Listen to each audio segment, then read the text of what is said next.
Hey, what is going on, guys? This is Travis P11. Welcome back to Caliber Corner. We are at episode number 93. I think we're starting it up on time here. It's 5 o'clock Central Time, 6 o'clock East Coast Time. And I got something to admit to all of you. I'm having a midlife firearms crisis right now. Thanks to NEA Matt getting his 6-hour nightmare and Nice Strike busting out his 1911 on a regular basis, and David scoring a really nice Ruger. I now feel compelled to buy a 1911. I know it's going to put me in the 45 AARP club, but I'm 42 years old, and it's going to happen at some point. I'm going to have to just give in and buy 1911. So the good news is that we have a fantastic panel here that's going to help me, for once, the person seeking advice, not the person giving advice, in trying to make up my mind on what I want to go with. So before we do that, let's just go ahead and let the panel introduce themselves, and then we'll go ahead and take some attendance and see who's joining us today on the Gun Channel side and the YouTube side. So joining us on my right, Tony, what is new in your world? How you doing, sir? Doing really good. The early watch has started back up. It's Dead Horses hosting it. Is that right? Dead Horses hosting it at least until hopefully we get Jimmy back. Now, I don't have any kind of time frame on that, but it's going to be Mondays, Wednesdays, Thursdays, Fridays. So taking Tuesday, Saturday, Sunday off. We never did run on the weekends, but one day. Okay. Dead Horse does his range thing on Tuesday, and I'm fine with that. And somebody else can open it and run it if they want to. Yeah. But it is back. I am very, very happy you guys have it going. I was, before I did any of this, I was a religious listener of you guys and the Daily Gun Show. I mean, both of them. I'd have to catch them. I listened to them at night. I listened to them when we moved into our house. All the painting and all the work I had to do, I was on those two shows constantly, and that's what really got me into all this.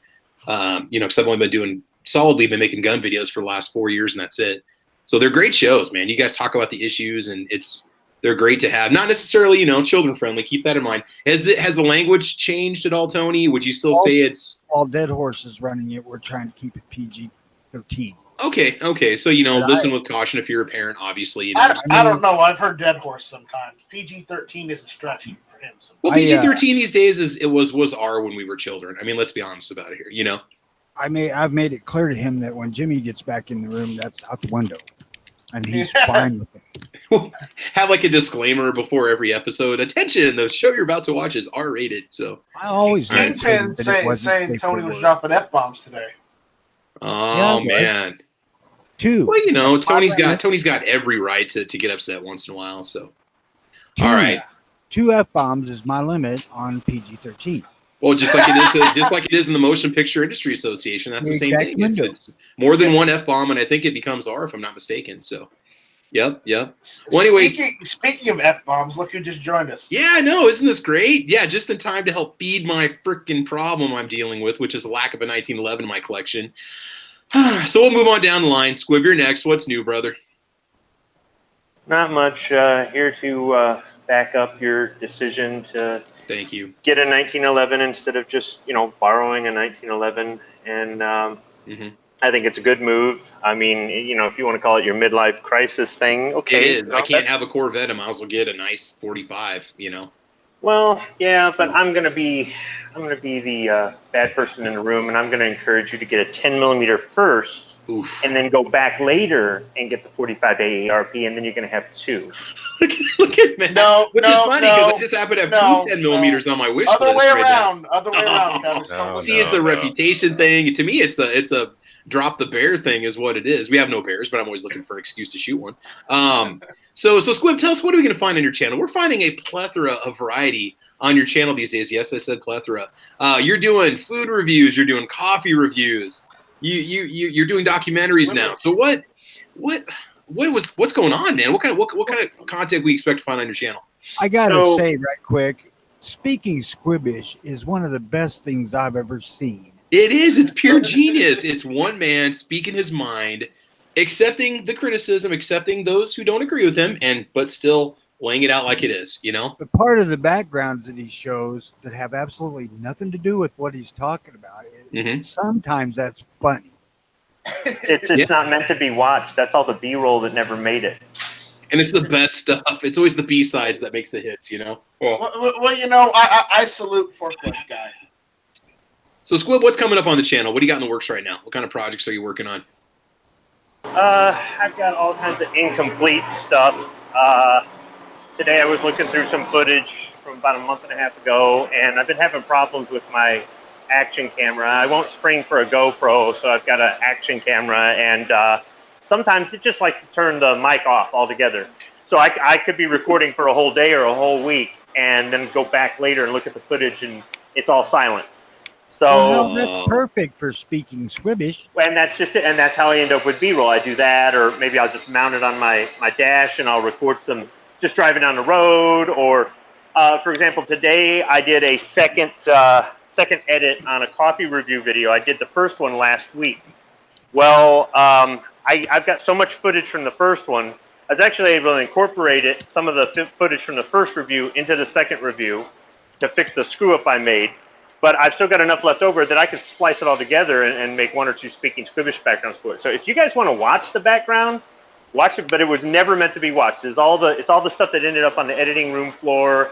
Either it was a camera error, or just I just after watching the video I just said I can't use it. I did a dark roast review, and I put the whole thing together, had it all ready to go, and then I watched it, and I said I can't put this out. This sucks. And I'm just gonna, mute it and use that for speaking Squibbish. So, what's that? Background video that is completely disjointed from the audio is great. It really is. I was like, what do I do with this B-roll? And then the whole idea behind speaking Squibbish came from Sandhill Shooter. So, he was like, he said, look, the longer I get to know you, the more I'm starting to speak Squibbish, is what he said. And I thought about it, and I said, there are lots of things that I say, and I'm not always the best at delivering what I'm trying to say. I'm not here to change your mind. There are people out there that want to twist your arm, convert you, and change your mind, and that isn't me. I'm going to tell you why I am the way I am.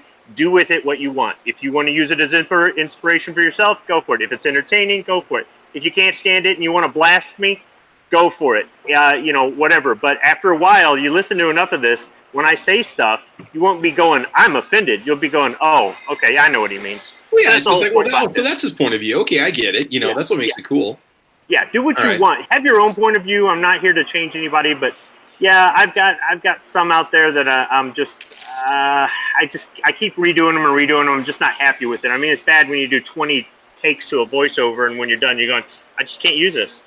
So, the thing is, though, my production quality is not the best. It's not but it's whatever. If you want to watch it or listen, go for it. If not, it doesn't matter. But I do a variety of things only because the premise of my channel is that I'm a gun guy. I'm passionate about the Second Amendment, but I'm a regular person. I like other things too. And I'm not blasting anybody who does strictly gun content. Oh, I said the C word. Doing gun videos or doing things about the Second Amendment and freedom. If that's the premise of your channel, then do your channel that way. But what I want to show is that I'm a foodie like everybody else, I guess. I like gardening. I got a dumb dog like everybody else. I take family vacations like everybody else. Whatever it is. Yeah. So for the people out there that might be subbed to my channel or watch my videos who aren't necessarily gun people, they may not be against guns, but maybe they don't own one, or they're not going to go to a rally or write their senator, or it's just not on their radar.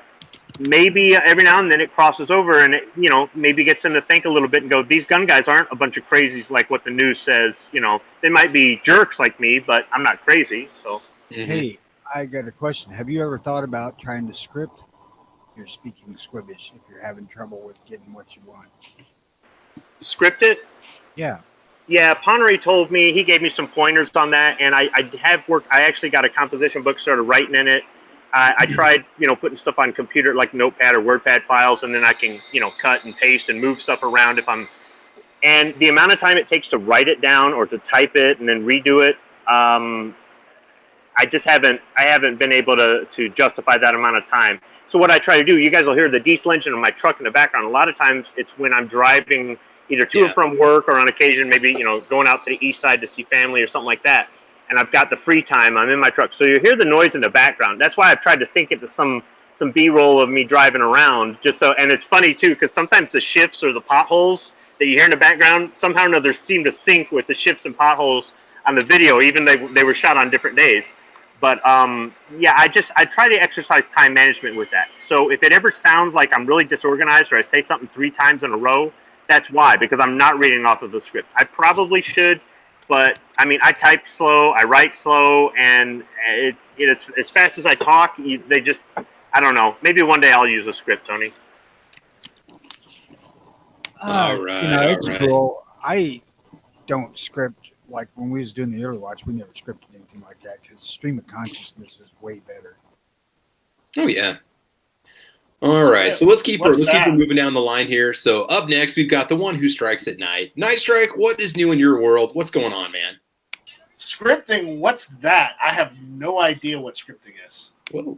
You know this. Hit or miss is entirely last 5 minutes before we got to start. But the thing with Squib is he's doing voiceover. Oh, that's right. He's doing voiceover. You're right. Also, Travis. Yo. Ooh. Safety of a 1911. Yeah, in 45. I want that sound in my life. Hold really on. bad. Listen. That's the sound I want to hear. Oh, there you go. Not bad. That sounds like a Rock Island action. Is that what that is? Well, that's an ATI, actually. Wow. Okay. With Wilson Stop Combat playing Works. with it. You can't afford another Same hospital tribe, visit. same city. Okay? Shut up! It's not disassembled. You ain't got no insurance for hospital visits. So Let's just remember, though, he was doing some kind of backyard gunsmithing. He wasn't exactly just field stripping and cleaning it. He was really getting balls deep into the disassembly. That's what he said. Well, I saw the parts in the blood all over the picture on Instagram. I mean, it was pretty obvious that he staged that. I did not. Yeah, look what I did. Oh, all right. Just so happens the night before the concealed carry class, you just have to slice your tendon open in your hand, and you got to shoot offhand. Hey, guess what? I still went the next day, and I still passed the damn class. So you know I don't know how. No, even injured and on medicine. I saw the target. At least you'd hit the 2 or 3 people next to the main guy coming at you if there was a group.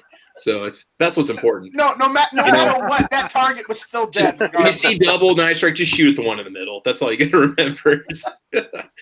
All right, man. Well, hey, so Night Strike, what's coming up on your channel? Hit or miss? We're gonna keep doing some hit or miss Tuesday nights, 9 o'clock. Is that what the deal is? I think we're gonna continue to do hit or miss Tuesday nights, 9 o'clock. I think we're gonna when I am able to. We're still gonna do the Friday Night Strike. At 6 p.m. Eastern, and who knows? There may be a time of which I have to host, Caliber Corner every now and then. I appreciate you doing that. That was a heck of a job, you guys. It was an awesome episode. It was real fun. I just wish we could have had more people there. That was my entertainment for when I was on the road last weekend. So thank you. but again, maybe more stuff. It's just I'd really like to get 1,000 subscribers so I can continue to do stuff outside again. How close are you? I'm like 30, 35 people away. I'm not kidding. It's like 35 subscribers left. I'll subscribe to you here pretty shortly. I remember it. You got to be careful though, because YouTube's pulling some shenanigans with subscriber counts to keep people from hitting certain goals. I'm now thoroughly convinced that's what they've done to me, because I checked my subscriber count, and I checked it 2 weeks ago when I was on a show with Yankee, and he was telling everybody, "Hey, go subscribe to him to get him to 100,000." And at that point, I was 800 away from 100,000. And then I went and checked it yesterday, and it said, in the last month, you've added 208 subscribers, and your subscriber count is 99,098. I'm like, so I've gone down almost 200, but you're saying I've gone up 200 in the last month. They're pulling some shit, because I've been this close to 100,000 for 10 months. I've been within 1,500 subscribers. I wonder if they see bulk subscribers. I've been at 900 for months now, and I keep losing people and gaining people and losing people. I don't know. Maybe they're getting thinning out all the double accounts or whatnot, or bots. I don't know what it is. I've been on YouTube. I've been doing YouTube for 9 years, over 9 years now, and I'm telling you, I have never, ever, even at periods of time when I wasn't making videos or doing anything, never had this slow of a build. Ever. Okay. Even back in my first year on YouTube, if you're out there listening, over the course of 10 months. I don't want 10,000 subscribers. I don't want 100,000. I just want one. Okay, can you please just let me have one? And on that note, let's move on over to NEA Matt. So NEA Matt, never know famo. What's new in your world, man? Long time no see, dude. Yeah, it's been a while. It's been 12 hours. Yeah, We hung out 12 hours. easily. Yeah. So, hey, what do you got coming up on your channel? Give us kind of some teasers. What can we expect to see? Well, I just posted another one. I posted a video on Patreon yesterday, a Cory Booker video, which will go live tomorrow. I just posted another one on Patreon, which is the top 10 combat and defensive handguns. Okay. And that's the one I pulled from the poll that I put up last week. So that's a viewer's choice thing. Y'all decided that. I got another Go Fuck Yourself video that'll be up sometime next week, and that's all I got right now. I got those 3 videos that will go live over the course of the next week. But other than that, there's this. There's always this. There's the nightmare. There it is. And I should just mute you right now before you make me go buy one of those. What caliber is that in? That's in 45 ACP. Mm-hmm. Okay. It's the only caliber that a 1911. With that seductive bob cut on the bottom of the handle. Yeah, it is. It's nice. According to Yankee, I can never put a mag well on it, but I'm okay with that. I don't want to anyway. So it's beautiful. It's beautiful. It's perfection. That's the one thing I don't have a My 211. I don't have a mag well. So this is not an intervention. This is an intervention for me. You're trying to enter ideas into my brain. So it's not to stop. It's to bring it on. So, no, we're here to help you spend your money. And moving on, the last person over here, we got David Bowling, the kingpin in the house, also a 1911 owner. Another reason why you're here tonight. So David Bowling, how you doing today, man? Doing pretty swell. Thanks for having me, Travis. All right, man. So tell us what's coming up on your channel. What can we expect if we go on over there? I may or may not be starting the paperwork on a specific firearm tomorrow. I haven't decided just yet. And then I guess the next video that comes out will be the Firearms Inventors card series, which is probably not going to be because G-Webs just did a video on Arthur Savage, and that's who's next in the deck.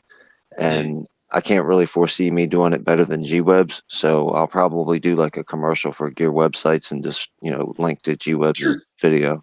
Oh, that's solid, man. There's nothing wrong with that. Yeah. And you as a content creator, you run into that sometimes where you're gonna have somebody that puts out an item. Armor and Axis just put out an item that I'm gonna also be showing off on Saturday, and I had no idea he got the same thing, or he's doing the same thing. It happens in our community. There's so many of us making content, I mean, the thing is that the Firearms Inventors cards are G-Webs cards, and I'm doing the videos based off of his daily gun calendar videos. Mm-hmm. So and I made it quite clear that this is just my tip of the cap to gear websites and G-Webs. So the guy who founded the whole thing put a video out on the same guy that I was going to do one. So I think it'd be clear. It was a clear decision for me to just go ahead and link to his video because I'm not going to make a better one than he did. Yeah. All right, man. Well, I'm glad you're here, and I look forward to hearing you telling us a little bit about your SR 1911 and what that experience has been like for you too. And Matt, you're not helping me right now. I'm just doing research for you, man. That's all. I'm doing some research here. Yeah, I know. So, what's funny is I basically have that same one sitting right on my. The Desert Eagle? Is that Desert Eagle? This is the Deagle. This is the Deagle 1911. If you want to hear about that one, get a hold of Obnoxious One. Uh-oh. Real quick, guys, I just want to give a little shout out to the people that are joining us. Let's start off with the gun channel side. I can see Muscle Dog Mafia is over there. David Bowling's over there and over here. And I'm just refreshing the screen right now. Let's see what else we got going on. We got you two guys are just the ones over there right now. So, okay, well, welcome over there on the gun channel side. Make sure you guys definitely check it out. And then over here on the YouTube side, I'm seeing a little Kingpin over there. Demon Gemini. Howdy. How you doing, Demon? Hootie Who's in the house. Rob D. Nork Outcast is with us. Hootie Who, we need to have you on the show. We'll make that happen. Why don't you email me and I'll talk to you and we'll get that set up, buddy. Southpaw RX is out there. Guy that comments. Jason Stewart. Travis D. Kingpin. Let's see. Guy that comments. A typical Jake. Tardot 357 in the house. Tardot, we need to get you on here too, bud. Sam of Anarchy 92. Two Gun Kitty Catnip Outlaw in the house. Yoder, Texas. Two Live Moo, and Tahuya P229. Gizzard Gary's out there. Let's see here. Jason Stewart, John Brown Productions. I need to get you on the show too. You guys need to get your email addresses so I can send you guys all invites. Tacos and French fries, yes, please. I think that's pretty much about it. We got the cat joining in over here. Tennessee Patriot in the house. Hello. And Cadillac Jack. So let's go ahead and just start the discussion here. So okay, so I need some criteria here. I need to know what are you looking at? You talked about stainless. Yeah. Well, first thing we're gonna do is go through what a person needs to consider when they buy one because there's so many options and we can pretend that price is no option for some people. For me personally, I'm going to say I've got a $700 ceiling, including delivery and FFL or sales tax. I'm looking at about a $650 limit now. Okay. Before we get into the 1911 thing, I want to bring something else up because I got to leave. Yeah. What's up, Tony? What? Shit. Where do I want? They're saying the Hangouts is going to go away. What other options are there? Are they really going to get rid of Hangouts? What? That's what I've been told. Yeah. I thought there was a part of Hangouts that was going to disappear, but from what I understand, Hangouts is going away. Something. When are they going to start doing that? I don't know. The thing it's been in the works for a long time, so it could just be one of those veiled threats. The creator studio and go with that YouTube studio crap that they've been doing. Which forces you to use your own software, doesn't it, from what I'm seeing? Yeah. Okay, well, if something changes or something happens, and you guys know that I'm not up here, I will definitely be over at GunTube, right, Night Strike? I can go over there. Yeah, I'm working on something. It's just I kind of need some money to get everything working properly because I can't stop half-assing it. It's just, and guys, make sure you do support guntube.org over on Patreon. Night Strike is basically, the few patrons he has, he's just pretty much, taking care of it himself. And that may be, who knows, at some point, with the demonetization that's happening to a lot of channels, obviously you need to look out there ways that you can make money off YouTube. But a lot of channels are talking about abandoning. A lot of times you can't help but wonder if it's just to keep the funding coming in to get more people on Patreon. But YouTube is legitimately completely demonetizing gun channels. Now, my plan, I'll just start putting videos up over on my B channel. I mean, that's all I'm going to do is just reload my catalog on the B channel that I currently have too, which only has 1,800 subs. But then I'll keep putting gun content on YouTube. I don't care about that until they shut my channel down. So yeah, real quick, I'll just break in here. I was looking this stuff up, and they're saying that Google Hangout service is shutting down for G Suite customers in October 2019 and will be replaced by Hangouts Chat and Hangouts Meet. G Suite is a paid suite of certain Google apps, which is used by companies and organizations, schools. Let's see. So that's the only thing that's going to change. Then, so they're shutting down the commercial version, Microsoft Office Professional versus just Microsoft Office. That's what I'm seeing here. They're going to have something maybe that's more admin controlled by the customers. Yeah, it says this above dates, which is the October. Are specific to G Suite customers and their end users who use Classic Hangouts. We will continue to support consumer use of Classic Hangouts and expect to transition consumers to free chat and meet following the transition of G Suite customers. A more specific timeline will be communicated. So they're not, even if they do go to this newer, what they're calling the, chat Hangouts and chat, Hangouts Chat and Hangouts Meet, they're still going to have something. They're not going to dump it. Trust me, they make too much money off of super chats to do away with something. We all know how much of a chunk they take out of super chats. And that might be the only way YouTube makes money. So they're not going to get rid of their live capabilities. They're not getting rid of live streams. But from what I've seen, they may take away the Google Hangouts, live on the air. Yeah. The panel part is what is in danger. That's what it's saying right here. It's saying they're not. That's what it's saying. They're doing away with it, a certain aspect of it. And then they may at some point go to this new Google kind of change the layout, the format, and the interface, and everything's going to be. But there will still be some form of, and in fact, I'm looking at a picture of it here, and it looks like it's a different layout, but it's a room you go into, and you can. Here, I'll let me screen share this now. Yeah. Pull it out here for a second. It says, I got a video, guys. Matt, thank you for looking that up because I didn't even think about it. You guys are safe for now. So we'll definitely, I'm sure you'll start hearing about it on YouTube if it's in danger. I got to switch my screenshots here, so hang on a second. It is this one here. So this is what they're showing, and it's kind of a different layout. This is Hangouts Meet. It's their new conferencing app, which is what they want to replace with the G Suite. The what would that be? The business version of Hangouts, I guess. Yeah. And so at some point we may all be using this, but right now that's just for business customers, more or less, or schools, like you said, stuff like that are using that. That's not for that. So there will still be something here, even if we have to switch to a different. Even if it's not Hangouts, it'll be this or something. Because again, Google and YouTube don't want to do away with people's abilities to get into chat rooms live on air because too many people like it and watch it and are a part of that now. Oh yeah, it's too big of a part of YouTube. They're all about watching minutes and stuff. So yeah, that's not going to go away. There will be something in its place. So if they do demonetize us all. Oh yeah, that'll still be something there. It's coming down the pipe, man. You know, the 3 channels that got hit so far have completely different numbers of subscribers. You know, it's well, what it is they're going after, and if you look at the pattern of what they're going after people who do either shooting videos, AR-15 videos, tactical videos, stuff like that. They're going after that stuff at least first. People who do more commentary than straight up let's go shoot an AR-15 are going to be, if they get hit, they'll be the last to get hit. Yeah.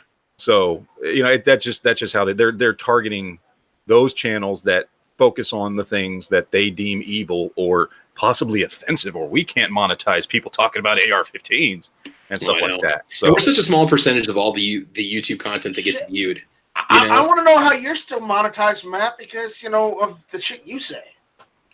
Well, our videos still get hit. We still have to appeal. Most of mine, almost all my videos, at least get. I don't even appeal. I got to appeal every single one of them. I don't appeal any of them because that just puts me on the radar.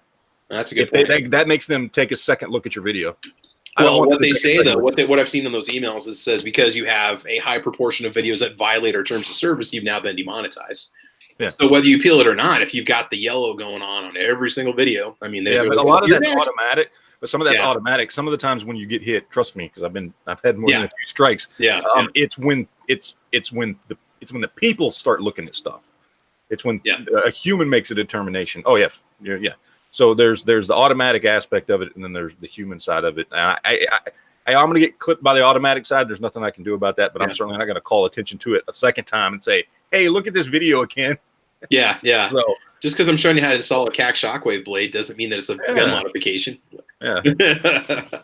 All right. So AWAG, you're joining us real quick. What can we find on the channel, man? What's going on? Welcome to the show. Is your mic working there, AWAG? Yeah, I got it to work now. All right. So what can we find on your channel if we head on over and check it out? What you got going on? Got various gun stuff. I got a few video games that I play here and there with my buddy John. We like to fool around and potentially break the games. So most of the time, it's not even playing the game as intended. Yeah.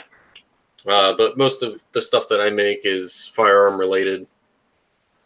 So you can go ahead and check out my channel and check out everybody else's channel here if you haven't already. Anyway, have you gotten Worlds of Drift working yet? Yes, I got it to work. It works great. So now we need to do a set of videos on my channel where it's you and me screwing around playing Worlds of Drift. Sounds like fun. Travis, I have a quick question for you. Yeah, what's up, man? What is your FFL transfer fee? 25. Dang. So top is $675. That's pretty much par for the course from all the gun stores. They're all 25, 35. There's a couple guys that advertise 20, but I got to drive 8 miles to get it. So ours are 40 down here, so you got a good setup. So I'm just taking. You guys are doing good. There's 75 up here. Holy crap! Yeah, they're 50 or 60 at any gun store here, but if you go to like a private FFL, it's usually about 30. So and some of those stores might be subject to more regulation in their states too. You know, they might have to pay extra fees just to function. I'm thinking like Illinois or whatever. No, they know if people will pay it. That's all. Yeah, most people don't know. I mean, if you're looking for an FFL, where you're going to go? You're going to go to a gun store. Yeah. So what I want to start off with is for the person looking for the 45, and I'm already, or not the 40, the 1911 platform. I'm already having this. Same thing. Let's agree that it should be the same thing.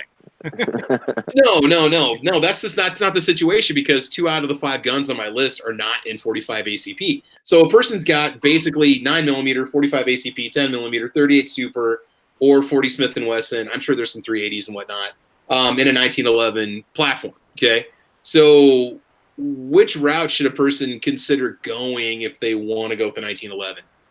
45. 45.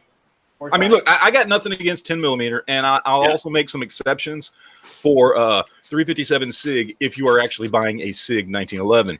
But that's really it.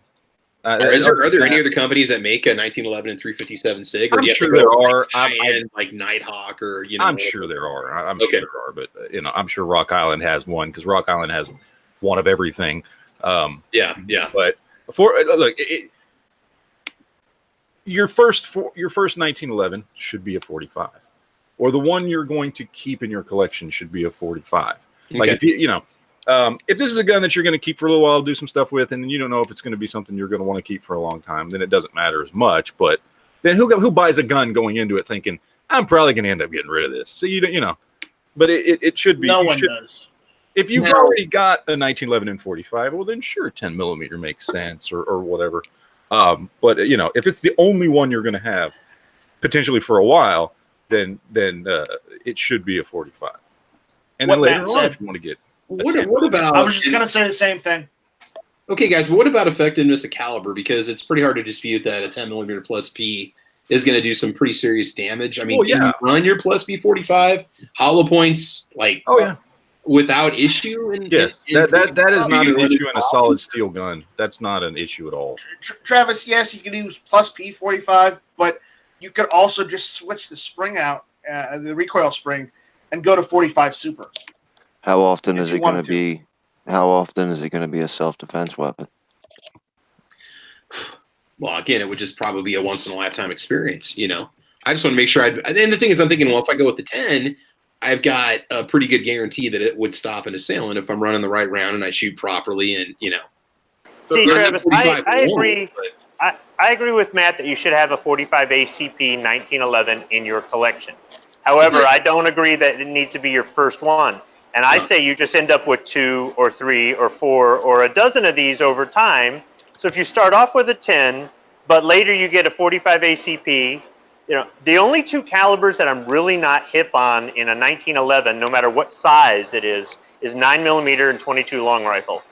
So. Well, there's also the 22 TCM. Okay, yep. Which. Nothing against it. It's a cool round, but I think it loses energy fairly quick. It's a cool gimmick. Well, and from like a price perspective, I'm not seeing much of a difference in price between 45 and 10 millimeter between the brands. I think if you start off with a 10, you'll eventually get a 45. If you start off with a 45, you'll eventually get a 10. I just think it's inevitable. And I mean, I like the 9mm 1911 platform, but I don't really see any advantage to it personally because I'm not a 1911 owner. I haven't been really raised on that manual of arms. So it's like, it's like I got to have a 9mm because that's the type of platform I'm familiar with in a 1911. I mean, cost isn't really going to be an issue because I'll be shooting this, but I can also reload the rounds too. But ammo availability would be an issue with 10mm for right now until we move, and then I won't have any problems getting 10mm at all. So, I mean, for me, effectiveness of caliber. What about 38 Super?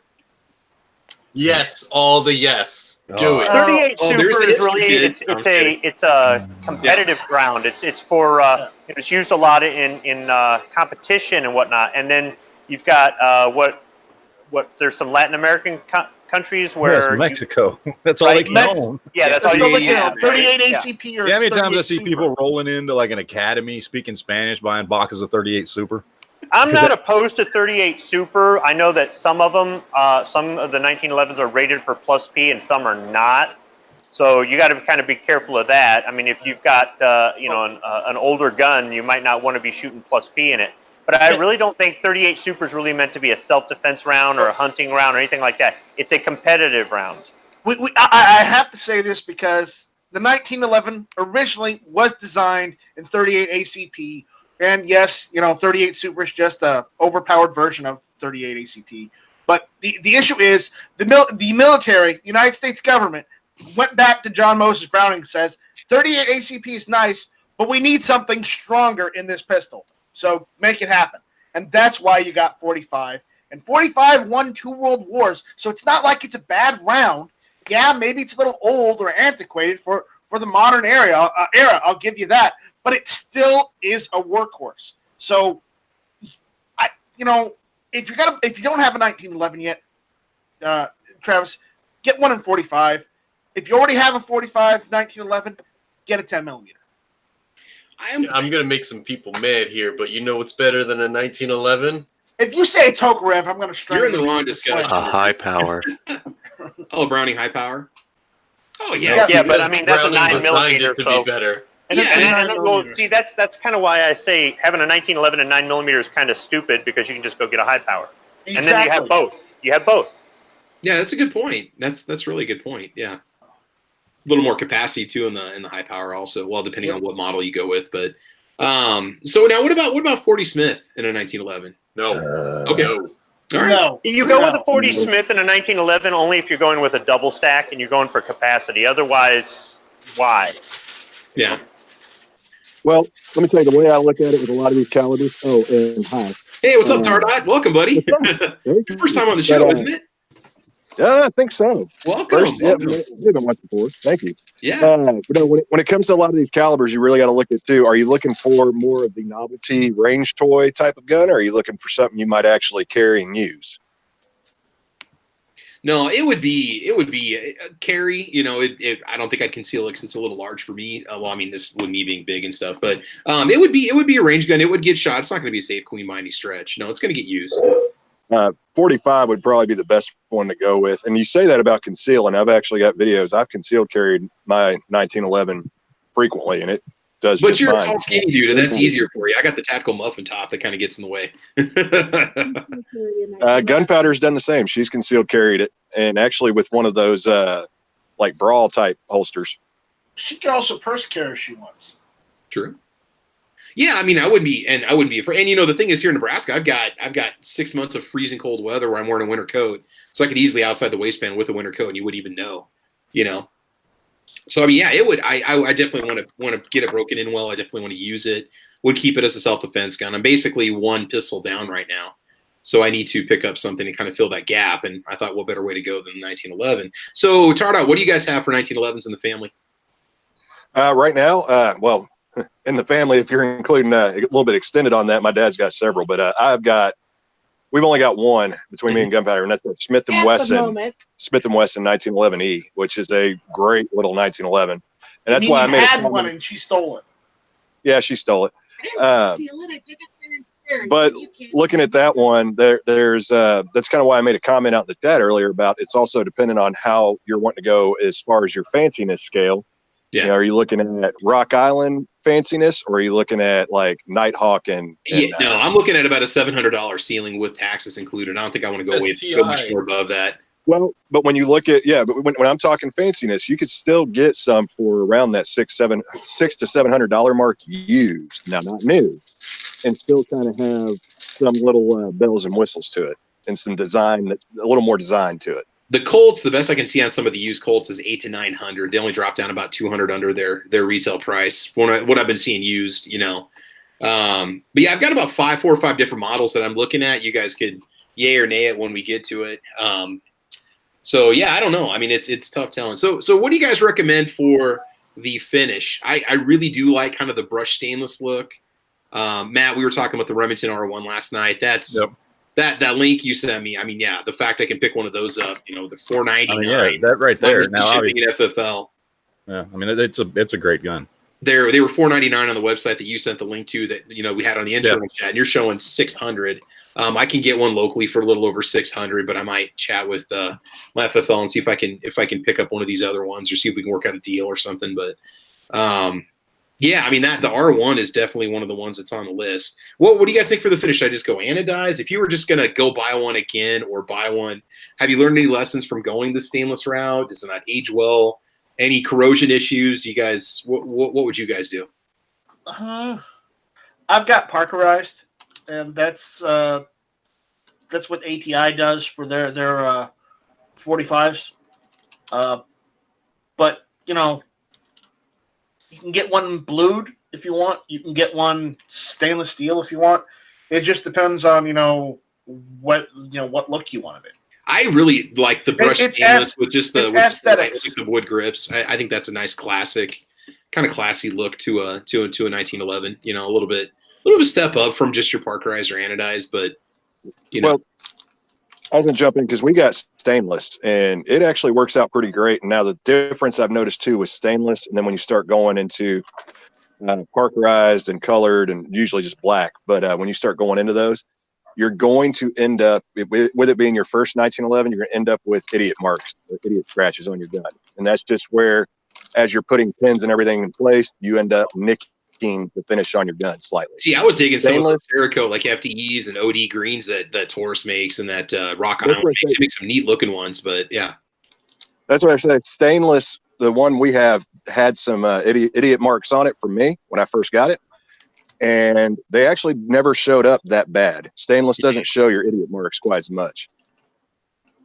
And you can matte quadruple aught buck that or brass Brillo pad that stuff out, right? Oh, to try to get those marks out and stuff. Yeah. You get the mother's mag. You can, because that's the thing. The Smith & Wesson we got is a combination of that brushed and that I almost said gloss, but that shiny stainless. Mm-hmm. And so, you get some mother's mag. If it's a shiny stainless spot, you can kind of just wipe it down a bit and take it down and get that real polished look to it. And I'm also knowing with those Remington R1s, they are doing a $75 rebate right now too. Patrick is saying Grab a Gun's got them for $479, and if I could get there with a $75 mail-in rebate, man, that's a $409 for a stainless 1911. That's like the freaking. And here I was, I was thinking, well, what's the cheapest I can get into a 1911 for? And you got the TSOS Regions, which are $366, but I haven't read the best reviews on it. If you want a bottom of the barrel, you can get the ATI still sells them. So I think the cheapest I've seen an ATI going for right now is about $359. Oh my God! If anybody wants to hook me up with a SIG Scorpion, just let me know. You've got one already right there in your hands. What do you need another one for? Yeah.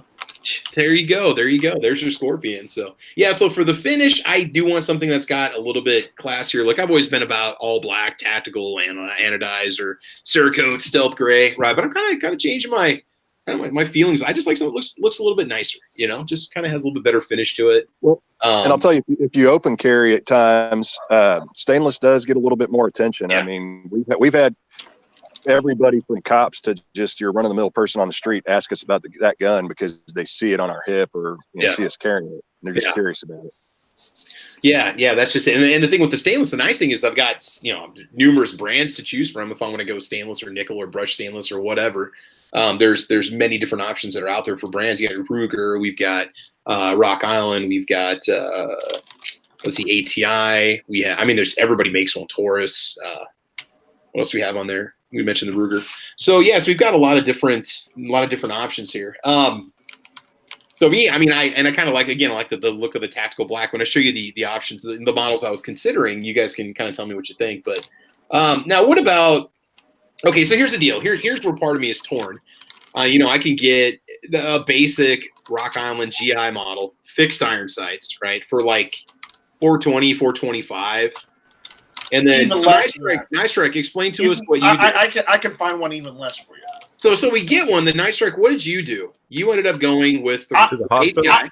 No, after the hospital, I ended up going and taking my carry course and passing that, by the way.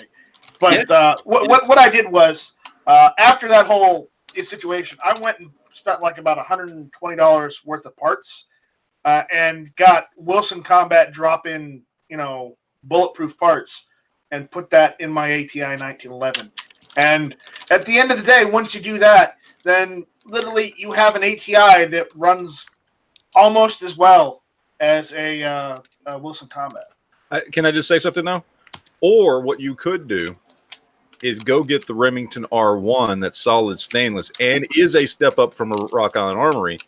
Get the rebate, walk out having only spent about $425, and then do the same thing to it. And if you want to ever upgrade the parts, and then if you don't, you've got a really, really nice. Even if you just leave it alone, you've got a really nice, decent step up from a Rock Island that is solid stainless steel, which is a step up from any Rock Island you're going to get in that same price range. Explain something to me with the R1s. I am honestly scared to buy a Remington product just because you see the reviews. I was kind of interested in their new polymer series of pistols that came out, and those had problems. The R51, we're starting to hear problems about the shotguns now. What makes these different? Is it the fact it takes more hand fitting and precision to put it together than their polymer guns, or what? Well, there's a few things. One, a lot of the problem. Well, first of all, the design is original. The two problems that Remington has had is one, when they got bought out, their quality control went down.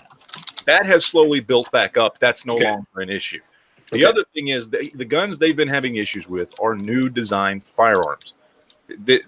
Making a 1911, look, they do it in the Philippines with like rocks and hammers. I've seen people make them out of like bar stock and so like rebar and this is a design that is very easy to manufacture. Every gun company knows how to manufacture a 1911. There's you're not going to have again issues the way you would with when they designed the what that little polymer one that they came out with that had issues here and there. But again, those are also new guns, new designs that they had those issues with. So their quality control has gotten better.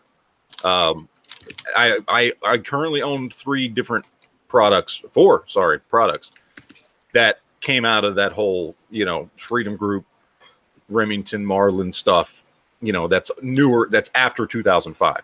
And they're all great. Well, actually, no, I don't own the 1911 anymore. Sorry, 3. My friend owns it, and he still runs it. That's his go-to 1911. But and they all work. So I don't think the quality control is an issue anymore. As far as the 1911 goes, I mean, personal experience. I mean, my friend shoots it more than I ever did.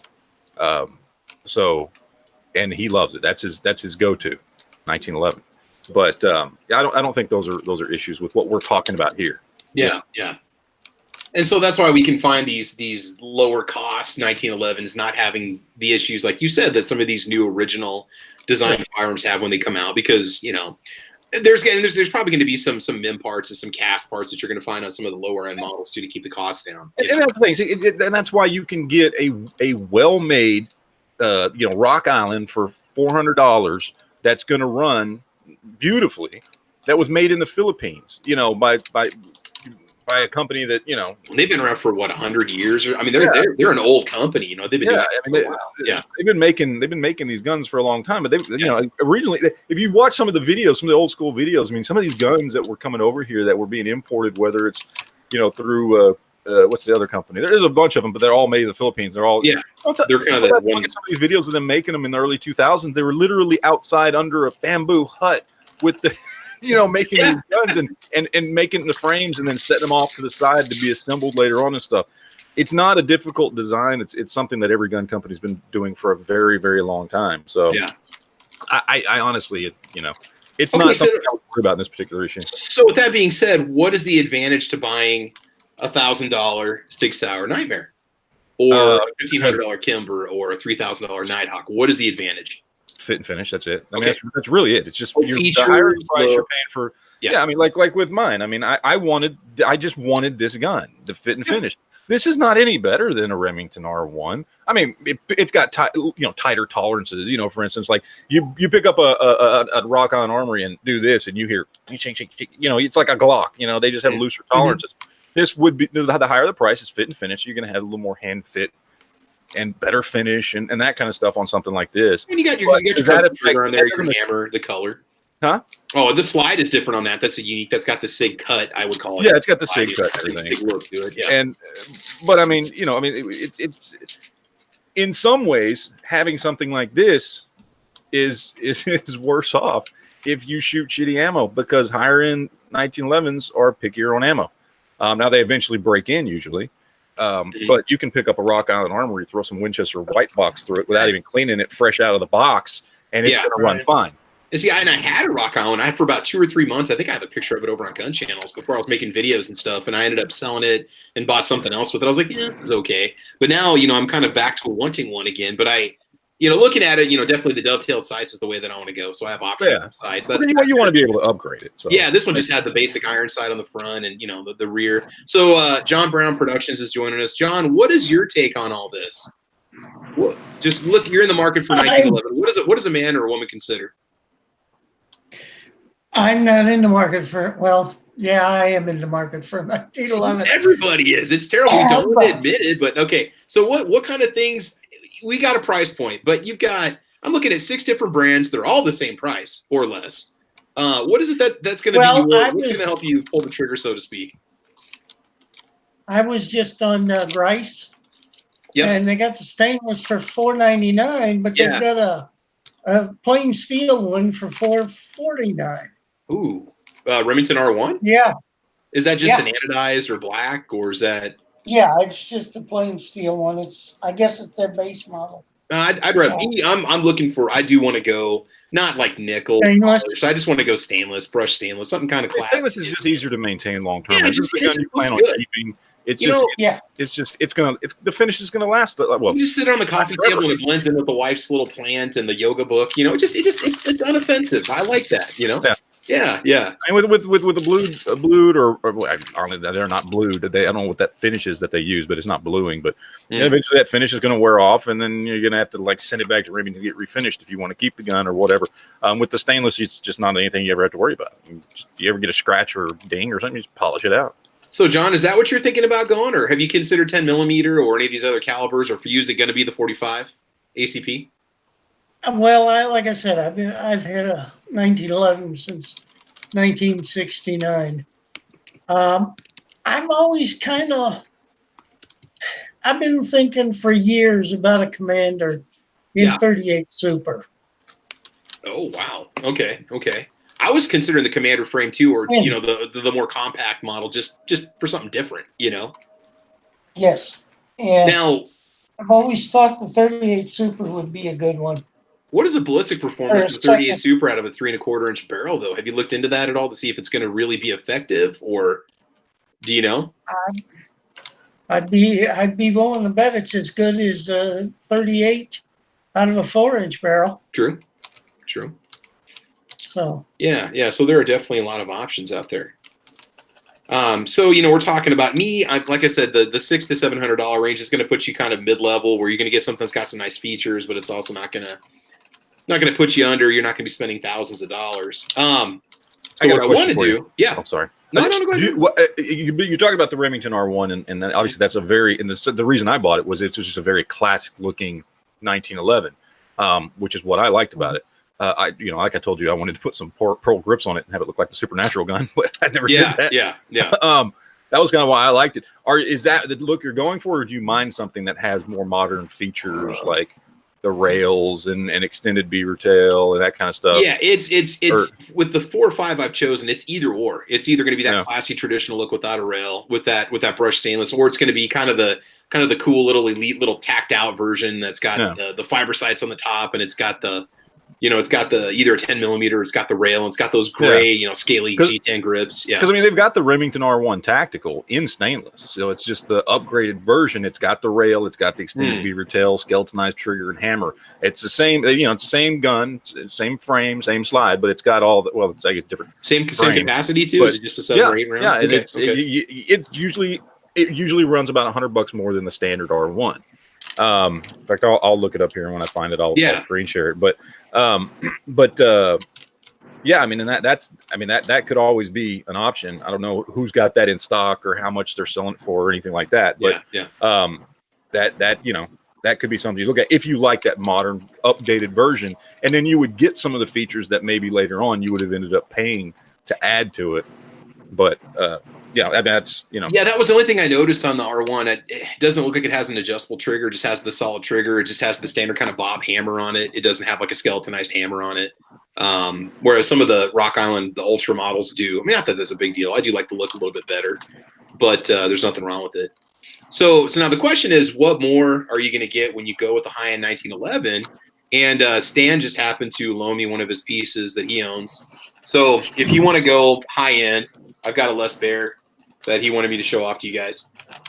So you're looking at one of these. What are you going to get when you hold this in your hands? Okay, now this is about a $2,500 1911. Okay, when you hold it next to a $500 or $600 1911, you immediately notice differences with it.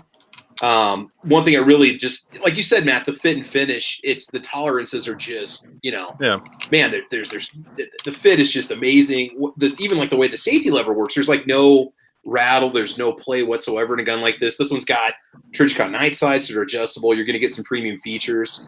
Also, these guns like the Nighthawk, you're looking at something that's probably a one gunsmith gun that you're going to be buying that one person has put together and one person has fitted, one person has, has definitely gone through and made for you. But yeah, when you look at it, but then you're thinking, man, this is what more am I really gaining? But then again, he claims when you shoot it, you're going to notice a difference. I haven't taken it out yet, but I'm going to. But I mean, yeah, just the overall feel of it and stuff. You're going to pay more, and you're going to get that kind of that custom feel, that kind of tuned feel to it when you get it. There's going to be some features you're going to get that you're not going to find on your lower end models. But I'm noticing with the mid-price models, you know, like with the R1, it's got a lot of the features I might find on a more custom gun, and that's why I'm kind of leaning towards the R1. But again, I was just honestly a little bit scared to buy a Remington product just because of their track record as of late. But again, you have a good point. You know, with the 1911, you're going with the classic design.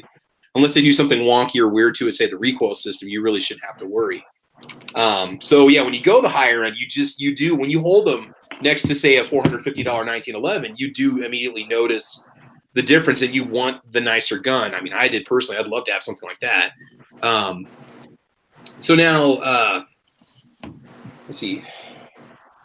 Advantages of spending a little more money. Okay, you're going to definitely get a few more features and things along that line. Now let's just go ahead and look at the 4 or 5 selections that I've got. Matt, you find one? Yeah, I found it on Remington's website. I'm trying to find one for sale somewhere. I was wrong. It doesn't have the rail, but you know, okay. it's got the extended beaver tail, skeletonized hammer trigger. It's got the upgrades on the sights. Yes. It's got the forward slide serrations. It does have an adjustable trigger. You know, it's got some of those upgrades. I'm just trying to find one for sale somewhere. What is that one called? This is what it looked like. It's the Remington R1 enhanced. Okay. It's the enhanced stainless. Okay. So, but like I said, if you don't want that classic look, if you know you're going to be doing some upgrades to it, if you could find one of these, like I said, they when I bought mine, these were running on average about $100 more. Now the prices have dropped, so you know, I'm assuming if you can get an R1 for, you know, without the rebate, you know, a little under 500, maybe you could get this one for a little under 600. But I got to find one for sale first. But that's what it looks like. So. The Remington that I would recommend is their double stack, only because it's a clone of the old Para Ordnance, and I can attest to that gun being a tack driver. Some people don't like it because that double stack does make the grip wider. If shooting a Beretta 92 is uncomfortable, you won't like a double stack 1911. But Remington brought it back. I mean, they bought Para, so they brought it back, and the clone, or the almost clone of the old Para Limited, the P14 45 Limited, that gun is just if you find a used one for sale, it's not going to be cheap because they stopped making them. I can't remember how many years ago, but the new Remington is a near clone of it, and I would definitely back it up. But it is going to be out of your price range, unfortunately. See that R1, Matt, if you go back on that one, that was $630. Yeah, $630. I like that because I do like those. I do like the sights personally. I don't know, a lot of people might not like the fiber sights. I find them easier to use, but I mean, it's got some nice upgrades on it and some stuff that you, well, I mean, well, not a whole lot of stuff. 2 mags, target trigger. Yeah, you would spend a decent chunk of money doing this to a standard R1. Okay. You might spend a couple $100 for these things. So you would take that $400 after rebate R1, and you bump it up to, you've now invested $600 into it. Whereas this one is, you know, basically $630, and then it looks like you got $8. So $640. Yeah, $640 after shipping, and you didn't have to do anything to it. And now, this is grab a gun. Okay, so here's my question, just as a 45 noob, and you guys can feel free to chime in. Is the Series 80 unique to Colt? No. Series 80 hammer and safety, that became the standard by many companies. That just became a standard, because there's a Series 70 and the Series 80, right? And the difference is there are 4 extra parts in the Series 80. Okay. And there's plenty of YouTube videos out there on it. That just adds an extra, it adds the safety in there. Some people don't like it. They say it affects the trigger and this and that. I've owned both, and I couldn't, if I picked up both, I couldn't tell you the difference unless it's just a really, really shitty gun compared to a really, really nice gun. But you take 2 equal quality guns, one's a Series 80, one's a Series 70. And unless you're, you know, I don't know, a superhero, telling the difference between those 2 triggers, I don't know how the hell you do it. And I've shot a fuck ton of guns. But I have seen many people say, oh, if it's a Series 80, it's a piece of shit. I'm like, well, that's most of the guns on the market today. And there's a lot of really good 1911s out there. So, you know. See, that's personal preference, I guess. Mike Sykes makes a comment on the YouTube side. He says, hey, the only thing I did to my R1 was completely swap out the springs for Wilson Combat. So like you were saying, I could get that R1 basic or even get that enhanced model and then slowly do the upgrade on the parts if I want to, just buy one part at a time. Yeah, and upgrade this part or that part. After the rebate, you're looking at about a $200 difference. That's if this is the lowest price that you can find. I don't know. Maybe there's lower prices out there. Yeah. Buds has this one for $720, so obviously the prices go higher. But let's say that's the lowest price, about a $200 difference between the two. So you just got to figure out do you want to spend the $200 now and not do the work, or would you rather save the $200 and then slowly do the stuff to it? And really, the only thing you wouldn't get, I guess, is these slide serrations, because on the standard, the enhanced, because it isn't that much more money and it's already done. I don't have to worry about putting the sights on myself or messing it up or making it bigger. And it's really just kind of what you want to do. I mean, to me, either way is worked. Either way, it's worth it. It's just a matter of what you want to put into it. You want to spend the money now and get it ready to go, or do you want to spend the money slowly over time? Maybe save a little bit of money and do the work yourself. And then $631, but there's still the $75 rebate, which I think goes until June 23rd. If I'm not mistaken, if it's across the board on all, Remington I remember stupid stuff like that. So if it is, then that's even better. And I might be wrong, but I mean, the 630, I would just see that as money well spent. I also like those grips. I did want wooden grips, but those are really nice. Are those G10? Let's see if it says too many.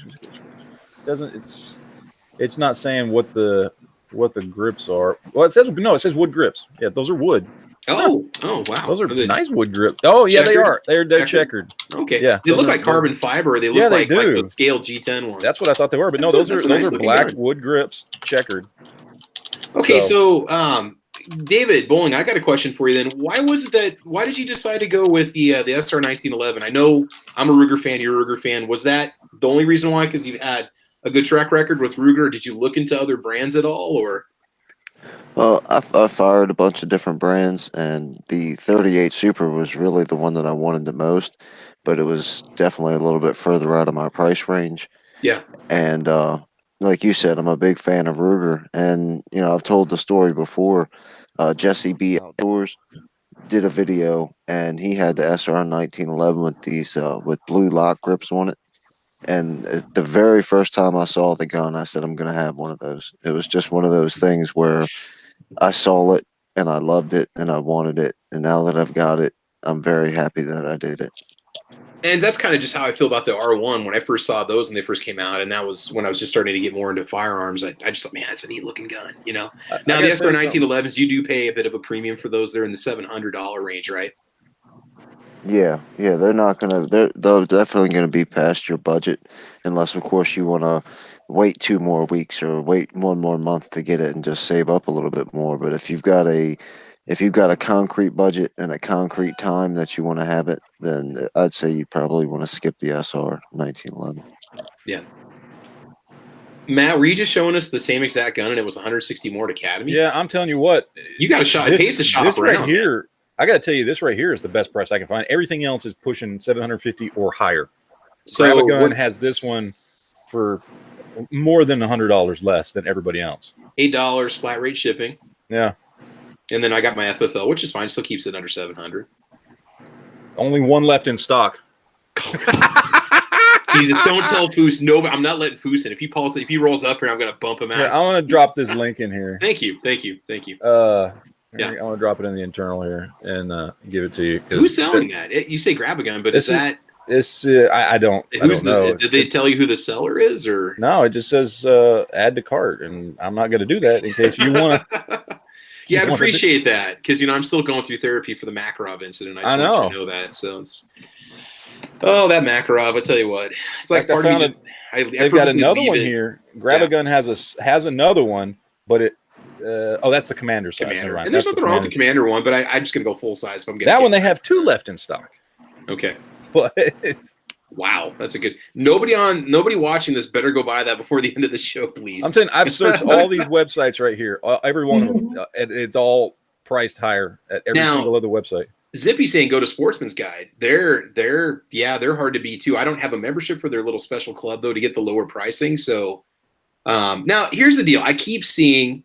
Matt, you've got experience with this, but Kimber Custom 2s, I'm seeing them. You can get a Kimber. This is stupid. I haven't even looked at Kimber because I always thought they were way out of my price range. Guys are mentioning $700. Is that possible? Yeah. $699 for Kimber Custom 2. Bro, I thought Kimbers were $1,000 guns. No. Are they not in a 1911? I guess I haven't really pursued them because I always thought them out of my price point. Am I going to get that custom fit and finish like I'd get on a Nighthawk or I'm sorry, was it Nighthawk? Yeah, or possibly. Bear, or there's a chance. My friend has the Kimber Micro, and yeah, I think it's a really great gun, but he got his on the super cheap. You know, just one of those lucky things you find online sometimes.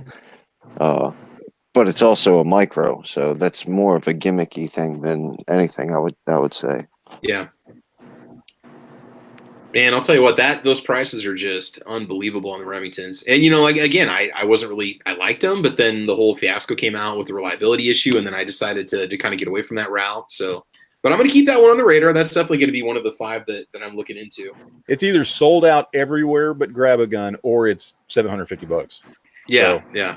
Now, is that finish any different than the one that was in your video? Is that the same exact? It always looks shinier in the pictures than when it is in real life. You know? Yeah, from what I can tell, yeah, it doesn't. It's not a. It's got kind of a satin finish. Yeah, it's not matte.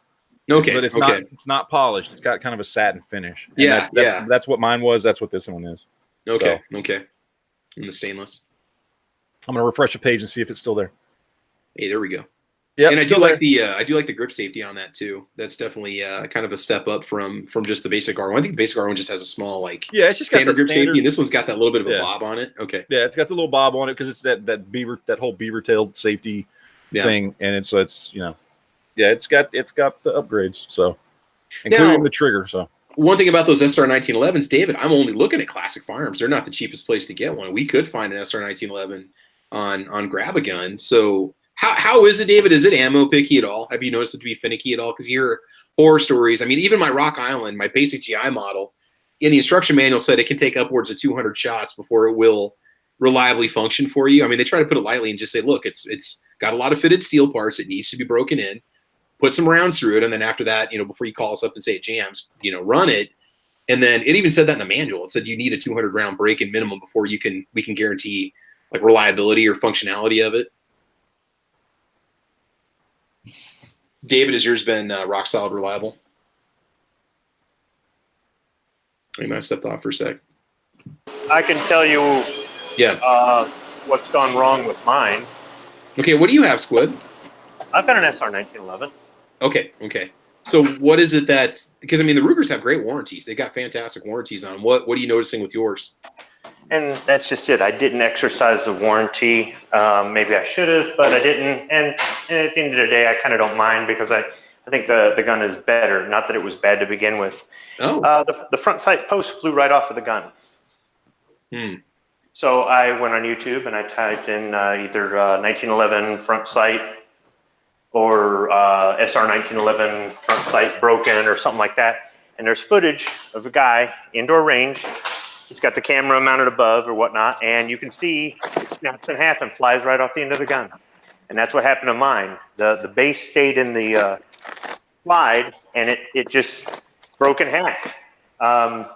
Like the shock just fractured the metal, and it just flew off. That's a separate part, right? Yeah, it's just dovetailed in there. It's probably a MIM part. Yeah, and that's what I was saying, because it almost looks like pot steel when I looked at it, right? So I got a Dawson Precision fire sight and put that in there, and I'm pretty happy with that. And it really wasn't that hard. It's the first time I ever replaced a front sight, and it wasn't really that bad. The barrel I destroyed myself. I put 3 squibs down there, hence my name, Squib Load. So I made some mistakes on reload. I let myself get distracted, which is a big no-no. And I ended up either putting a light charge in 3, well, actually a whole batch, or just no powder at all. Because when I took some of them apart, some of them had powder and some didn't, but none of them had the amount that I was had been measuring up for that batch. So I put 3 squibs down the barrel. I more or less, there were 3 230 grain full metal jackets jammed about halfway down the barrel. It didn't blow up, it didn't blow up. It didn't do anything. What it did was it just plugged up. And I mounted this thing in a vise, and I popped one of them out with a punch. I mean, I had to beat the snot out of this thing, and then I looked down the barrel, and there's still stuff in there. And I kept hitting it and hitting it and hitting it, and I finally got 2 more out. But there was still so much residue, or lead, whatever you call it, dug into the rifling, that I said, well, how am I going to get this out? So I thought about heating it up with a propane torch. Yeah. Bad idea. Bad idea. The steel turned blue and purple and brown, and I'm just like, okay, this thing is done. This thing's done. Because I thought, the lead will melt before the steel will. Well, it didn't. So I said, I'm not even going to attempt to do anything with this and reuse this barrel. Now, at the time, I didn't know about what Tony had happened with his Ruger Blackhawk with the cracked cylinder, and then having sent it in and Ruger covered it. Because I probably could have done the same thing with the barrel, sent it in and said, because if you go on Ruger's website and try to buy spare parts for this gun, very few spare parts do they have available. Oh. Something like a slide or a barrel, you're going to have to use their warranty to get it. They're not the only manufacturer that does that, by the way. So what is the status of the gun now? Oh, it's totally operational. It runs better than it did before. I found another Marine online who makes 1911 barrels. He's got just a small website. The name slips in my mind. But I emailed him and told him what was going on. I said, it's got to fit a SR 1911. It's got to fit full size. I can't have any, and I said, and it's got to be able to handle plus P. And this one is actually stronger than the Ruger barrel, which was rated for plus P. And I changed that out. Then probably the first thing I changed on it, though, and I know I complain about the Glock guys. They get a brand new Glock and they strip it down and replace everything but the frame. And I pretty much have done that with this SR 1911. But I don't like the short guide rods. I like a full-length guide rod. So I put a Wilson Combat full-length guide rod and spring in there, and put the Wilson the plug on that. Use their plug, which is kind of serrated at the end. And then I put a Wilson extended slide release on there because the stock one is GI style, and it's too small for my thumb. So the Wilson one is, but the problem with that is the slide wouldn't lock to the rear, either on the last round fired or when you pull the slide back. You have to thumb it up and hold it in place. Well, since I was at NRAM a couple weeks ago, they actually had an exhibit there, and I talked to one of their guys, and he says, yeah, you're the second guy today to come in with that exact same problem with that part. So I have emailed them since NRAM, and I haven't heard back from them, but I'm hoping to get an answer back because I've had it like that for years. And that's using Ruger mag, Wilson Combat mags, and ASC, ammunition storage component mags. Oh, yeah, I like theirs. Now, I can tell you this, the gun has run with every kind of ammunition I've run through it, whether it be my reloads or whether it be factory ammo. I haven't had an issue with anything. And both Ruger and the aftermarket barrel manufacturer, it will run with plus P ammo. So, and it might sound like I'm giving a horror story about my SR 1911, but I'm really not. I really like the gun. It's a beautiful gun. And the only thing I would change on it really is get rid of that damn Novak sight and put a Bomar sight on there. But that's really about it. Well, they're saying over there that the Ruger SR 1911 sights are Novak. They're manufactured by Novak. Yeah. Okay. The thing is, though, I don't think you can just pop a Novak sight in and pop in a Bomar sight. I think they have a different cut. So I might have to take it to a gunsmith if I ever do that. But I prefer Bomar sights, and the Novak sight is more low profile. It's meant for getting in and out of a holster easier, but I've never really had an issue with Bomar sights. For me, I can acquire the target a lot better. I'm a lot more accurate when I have a handgun with Bomars. So, and that fire sight, that Dawson Precision fire sight is really cool because if you let the gun sit out in the sunlight, it glows red. So it helps for faster acquisition as well. But even when it doesn't glow, it works pretty good. Yeah. So what is the reasoning for the sights on the 1911 to be so small? The factory iron sights or what? Just the white dots. Mine has the 3 dots, the 2 on the back and the 1 on the front, but the dots are really small. Where the rest of my guns, the dots are bigger. They're bigger than what's on the 19. And that's what I've noticed with a lot of 1911s is the actual circle is a lot smaller. Well, as far as the dots, I'm not really too sure, but the actual profile of those Novak sights is they're a little bit smaller. They're more to get, so you don't snag it on anything getting in and out of a holster. Well, I don't have a problem with big sights getting snagged on anything. I'm not one of these you can rack it on your boot kind of guy. I was like, no, that's counterintuitive, but whatever. But I just there, maybe a part of it with me too is the fact that the dots are kind of small on that. And it's harder for me to acquire the target, line everything up quickly with sights like that. But with other sights, I don't have an issue. So, I guess I do sound like I'm saying the SR1911 isn't a good gun, but it really is. I just don't want to lie about either the changes I've made to it because of my personal preference, the changes I'd like to make to it because of my personal preference, or just the few minor issues I've had. I mean, like I said, the squib loads in the barrel were my fault, not Ruger's fault. And after hearing what Tony said about, customer service, I bet you they would have replaced that barrel for me for nothing. Yeah. I took my 1911 out of the box. I never wipe a gun down. I don't care who I got it from or where I bought it from. If I can't take it from where I bought it directly to the range and put rounds through it, then there's a problem. And all the thing I do is load it up and shoot it, load it up and shoot it. And then when I'm done shooting, just wipe it off real quick. I was going to say this right now, like Taurus builds their guns with like a straight 30-way motor oil. They're nasty, dirty guns out of the box, man. I wouldn't even want to try to take one outside just because of it's mucky inside. It's not Cosmoline, but it's almost like a syrup. It's crazy. So a Taurus is one of the few ones I have to take apart and clean before I take it to the range. All the other ones, never really been an issue. It's like a manufacturing oil that they use. The only Taurus that I got used, and it's a revolver. So. Oh, okay. Yeah, David, even the revolvers can pack like that too. That's your personal preference, David, and if that's what you want to do, it's your gun, it's your money. Do what you want to do. Yeah. I would recommend that no matter whether you get it new or used, that you take it apart and clean it and oil it just in case. Sometimes, they do come with packing oil. Sometimes they're dry as a bone. Sometimes they're ready to go right out of the box. But then again, that runs right into the whole, some people say, I never clean my gun. And I would recommend cleaning your gun. But some people swear by it. It's like, okay, hey, man, it's your gun. That's fine. Don't ever try to sell it to me. Here's one of the models that Dead Horse was suggesting I check out. I'm not sure how this is pricing. It's showing $1244 MSRP. This is above my price range, but this is really nice. 6-hour 1911 STX full size with night sights for $1079. I think that price is pretty good. You're looking at a two-tone with like those, I don't know what those are for grips, like a maple grip or something like that. There's no serrations on the grips though. But that's okay. I mean, those can always be changed out. But yeah, I mean, the prices on those, that's definitely a beauty. So I was just kind of checking it out. There was some discussion going on over on the Gun Channel side. They were throwing a few suggestions out there. For me, I'm not going to go with the 1911 platform. It's basically going to be 45 or 10 millimeter if I do anything. So right now I'm kind of narrow it down to that R1 just because it's within my price point. It's got that stainless finish I'm looking for. Personally, would rather have like a lighter wood grip on it rather than black grips. But those are black wood grips later. Too.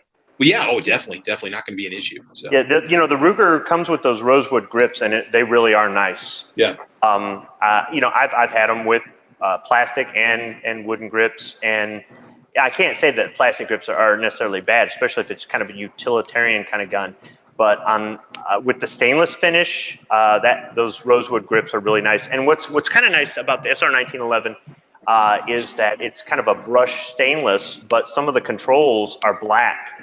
So you add that with the rosewood grips, it kind of breaks everything up, and then you put like a black base plate on the mag, and you have the three colors that are kind of complementing each other, I guess. Yeah, definitely. So just looking at, David, the question I didn't answer from you when you're jumping back in with us here, any ammo issues at all with your SR1911, David? No, not at all. And just to clarify, I've never ordered anything offline. So I go to a gun store, I go to a private dealer, so I get to handle my guns. So maybe that's why I don't have to clean them and they're not all messy. But even if I did order a gun, I'm not going to clean them. I'll take it from the box and right to the range. But I've used brass through it, and it's cycled perfectly through brass. I'm a little bit of a cheapo, so a lot of times I'll get the aluminum from Walmart. Oh yeah, Federal Champion or whatever it's called. Yeah, and it's never had one single hiccup, not one single misfire, stovepipe, anything. Yeah, I've fired one box of the aluminum through mine and not had an issue. Like I said, my reloads, I've loaded them hot and haven't had a problem. And that's with any kind of, whether it's just full metal jacket bullet or some of these self-defense. I can tell you what, it'll kill a deer. So this is true. This is true. This has been proven in the field. This is actual researched and verified scientific results. Somebody was asking a question earlier. How many hours does the gunsmith put into making that Nighthawk that you purchased? For $3,000, or how much they put into the Let's Bear?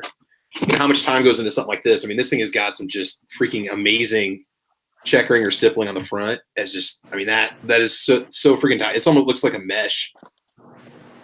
I mean, yeah, there's some definite time that goes into these. I mean, even the serrations have got like a special kind of texture in between them and stuff.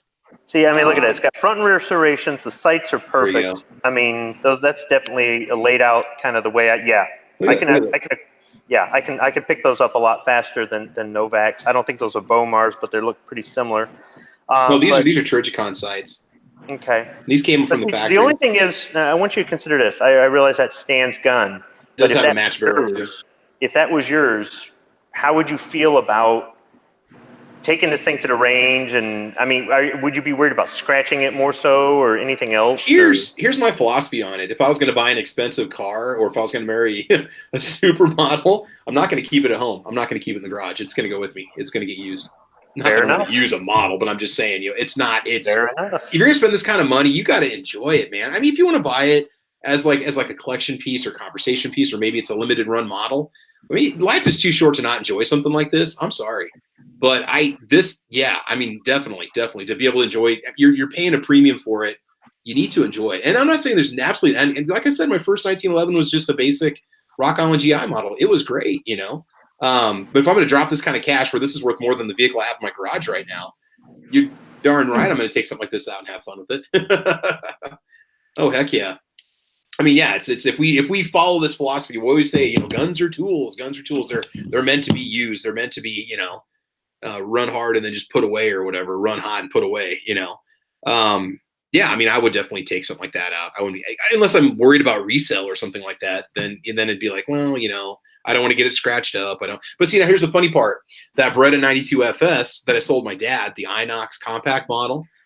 Part of me was like, oh, I don't want to get it nicked. It's got this perfect finish on it. I don't want to. It was a gun I took through my concealed carry course. I put about 50 rounds for before I got certified. I took it to the range and did the 50 rounds, and then I never shot it again until I showed it off in my video. So, and that was a $700 gun. That was a $679 Beretta. And I didn't want to shoot it anymore. That's why I got rid of it. It's like, I want to buy something I can get scratched and get nicked up and not have to worry about. And that was one of the reasons why. But again, the older I get, the more I appreciate things that are just a little more refined. Maybe it's just kind of my changing philosophy on things, because I wasted so much money on junk in my lifetime that if I had just done it the right way the first time, I'd probably be a lot happier now with some of the purchases I made. Yeah, so, there are guns out there that you get what you pay for. And there are some out there that I think are overpriced for what they are. But I will say this: in my experience, spending more has paid off more so than not spending more. So yeah, I get your philosophy on that. I guess my thing is, it's just like it's $2,500 versus $700. To give you an example, I took my SR 1911 to the rally in Harrisburg because I said, if it gets confiscated, I can replace this real easy. But my other two options were my high power and my M9. Well, the M9 is sentimental, and the high power is more expensive to replace unless I could find a decent milsurp that somebody wasn't going to try to gouge me on. So I actually, and that's not to say I don't like them. I love the 1911. I do. But and I'm not saying somebody shouldn't spend that sort of money. If you've got the means, and you do bring up a good point. It's like, why make it a safe queen? Just have fun with it. Yeah. Now, the question is, do I want to carry this as my defensive firearm? Can you imagine what happened if this got confiscated in a defensive shooting? Do you think I'd ever see this again? No. Maybe they would be nice enough to not throw it in the gun locker. Unfortunately, sir, I hope you have insurance. Thank you. I'm sitting there thinking, oh my God, that's the one caveat to having a gun this expensive. But if it saves my life, it was worth every penny I paid on it. But man, I'm going to want it back when I'm done, when I'm cleared for my defensive shooting, you know.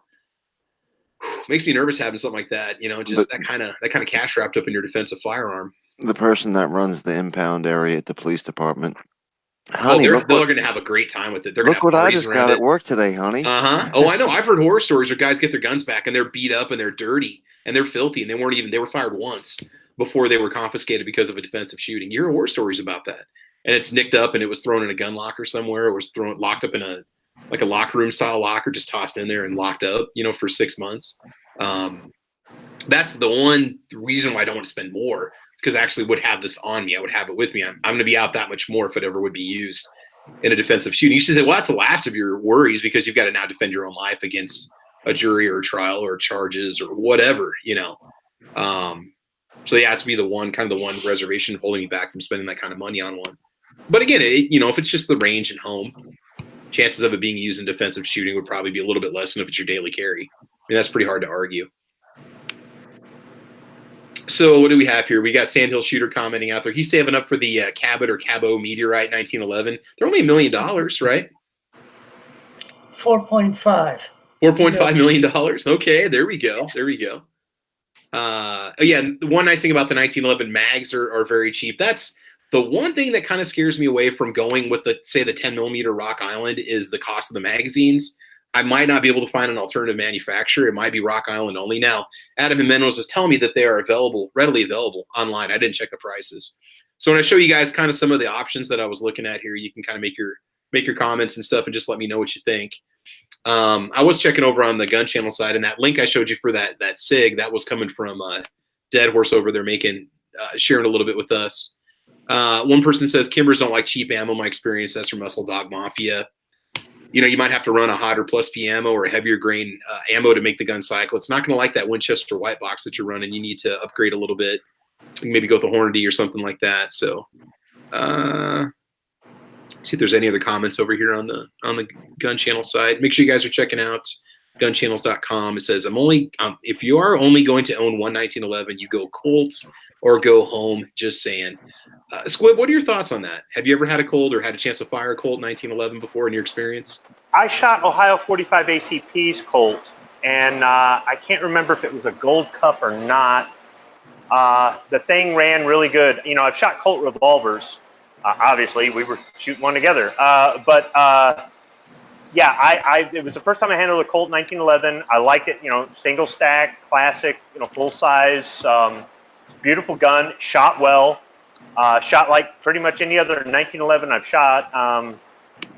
I prefer the full-size guns, though, over the officer models. The shorter ones, I understand they have a place, but you guys know how I am about smaller guns. But that Colt handled really good. Now, when you were in the Marines, were you an M9, or were you guys 1911s back at that point, or what were your sidearm options? We had both. My sidearm was an M9, and they were all brand spanking new. All the tolerances on them were real tight because they were right out of supply. The problem was we didn't have 9mm ammo. And you go, well, wait a minute, that was in 1992, 1993, and all that. You know, they've been in service 7 years at that point. Yeah, they've been in service 7 years, but you know, the ground pounders got the 9mm ammo before we did, so we had very limited 9mm ammo on the air base next door. So the MPs, they had to shoot more often for qualifying and everything else. They actually carried rattly old, you know, vintage 1911s. And I had access to the armory because of my job, and you'd see, you know, racks of these things. The slides are locked open, and these guns are just beat up. And they carried them in the old leather M7 holsters. Even though I got issued the new nylon M12 holster. And it was real funny, you know, I'm sitting there guarding stuff and I've got 45 rounds on me, and they're like, all right, so if somebody tries to get in here and steal this stuff, you shoot them, but don't, because this is all the ammo we have, right? And I'm like, well, then give me one of the damn 1911s, you know? Well, yeah, exactly. You know, they took us all out to qualify, and we all got to shoot one mag. And they go, all right, there's your practice. Now you're going to go qualify. It's like, wait a minute, hold up. Normally this is like a week of training and stuff. And they're like, sorry, we don't have enough ammo to do that. And once again, I'm like, then why don't you bring out the, because we had, you know, 45 ACP going back to the 1960s, warehouses full of this stuff. So they were still using it on the air base in the early to mid 90s, and it worked. It ran. So the reason we went 9mm. Were they all Colts at that point, or what? You know what? I don't recall looking Springfield to see. No, they would have been Colt or Auto Ordnance, I would think, or Stinger, or one of those other manufacturers, going all the way back to the 1940s, right? Yeah, yeah. I know that like our machine guns were made by General Motors, and our M16s were Colt, but some of them had FN parts in them. So it's really whoever gets the contract, but I'm not aware that Colt was really able to work the contracts on those 1911s. So I'd say there's probably only a few other manufacturers that made them. But as far as the reliability, I mean, some of the more elite units have gone back to using 1911s, and the whole myth about stopping power. I understand that scientifically there isn't stopping power, but I talked to a Vietnam vet once. And he said they would go into the village and they would just pick out conscripts. They go, you, and you. You're now in our group. And they give them pitchforks, hop them up on opium, and say, charge that position to go ahead and get the Americans to waste their ammo. And more or less it's kind of psychological. Cannon fodder. Watching these guys charge you with pitchforks. So they're high on opium, so they don't feel any pain and they can't really think straight. And they're being told, if you don't charge that position and kill yourself, we'll kill your family. I mean, this is what the Viet Cong would do. They go in the village and they just take some cannon fodder. And he said he personally shot one of these guys with, a 1911 that was charging him with a pitchfork and hit him in the elbow, hit him at the elbow joint, and severed the arm right there with a 230 grain ball round. Now I realize, the guy's small stature and all that other stuff, but it just severed his arm. And he said the guy kept coming. He was so hyped up, he had no idea he was missing an arm. Or, that his arm had been split, taken off right there. So if that doesn't tell you something about the power of the 45 ACP round, I mean, I don't know what else does. And I know that's kind of graphic and stuff, but, I mean, we learn a lot from how weapons are used in combat, right? How many hours have we spent discussing stopping power of 45 and it being an inferior round and blah, blah, blah? I mean, we hear about – there's been podcasts and hours of discussion on this. And then the 45 AARP claims and, Right. Right. I mean, now there's such powerful defensive ammo that's out there you can get. You can't tell me that a critical defense 45 or some sort of a plus P hollow point isn't going to stun an assailant unless they're completely tweaked out of meth and they feel nothing. Right. You hit a vital area, they're going to go down. That's a lot of traumatic shock that you're transferring to that body. So I don't know. I just think it's going to be effective. I mean, that's kind of the one way that I'm almost steering away from the 10mm more towards the 45.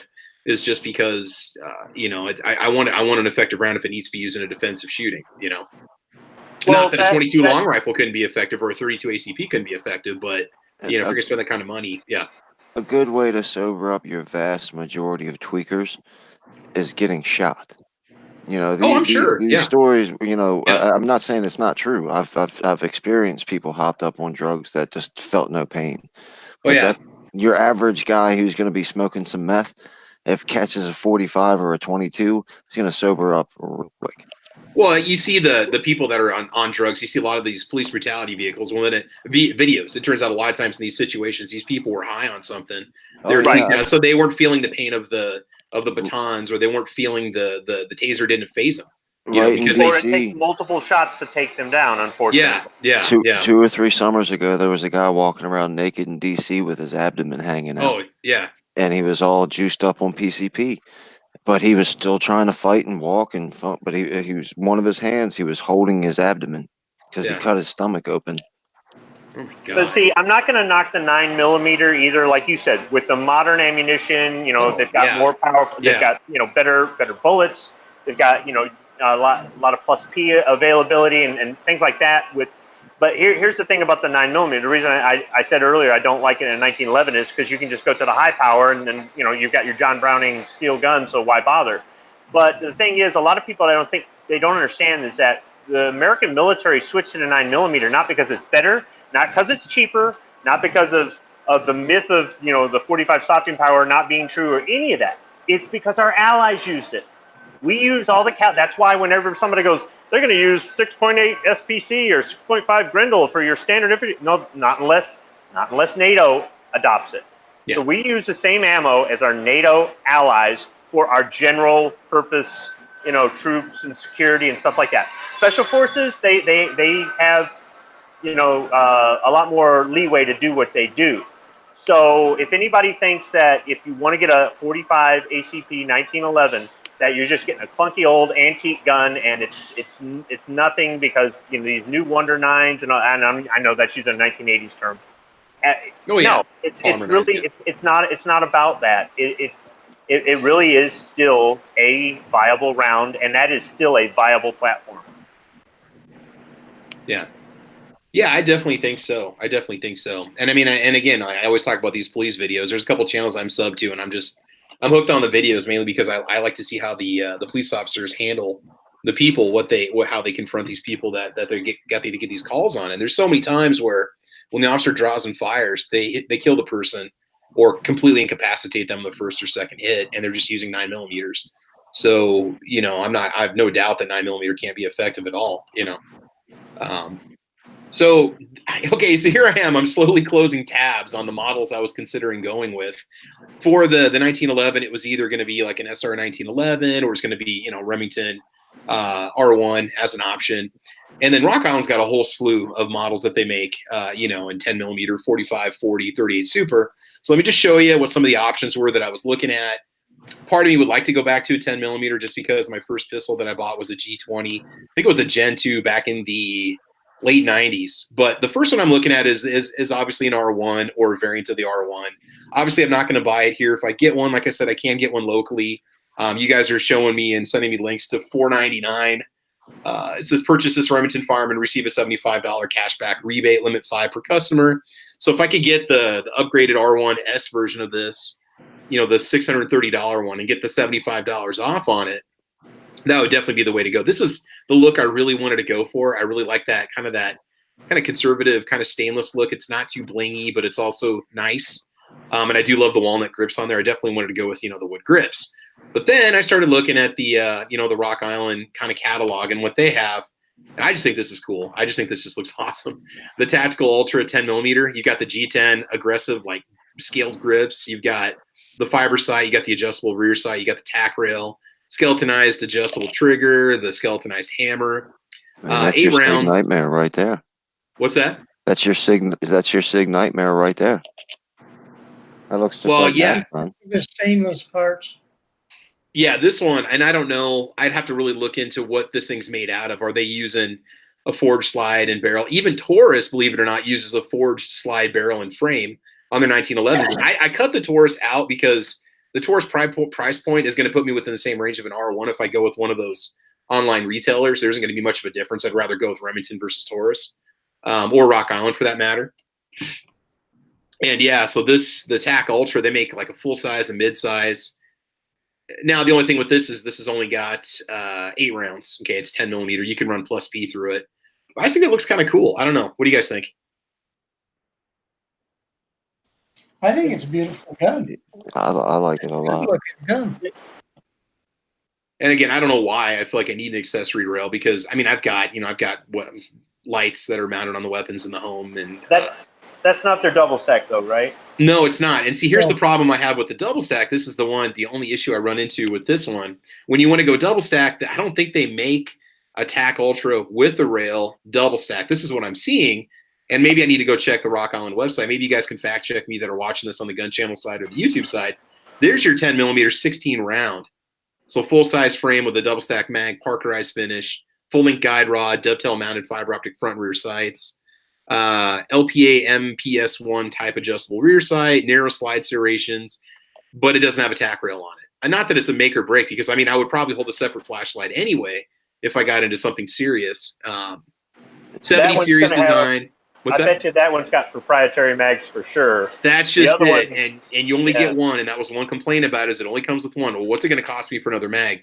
$40, $50, where 1911 mags are just dirt cheap, even the brand name ones.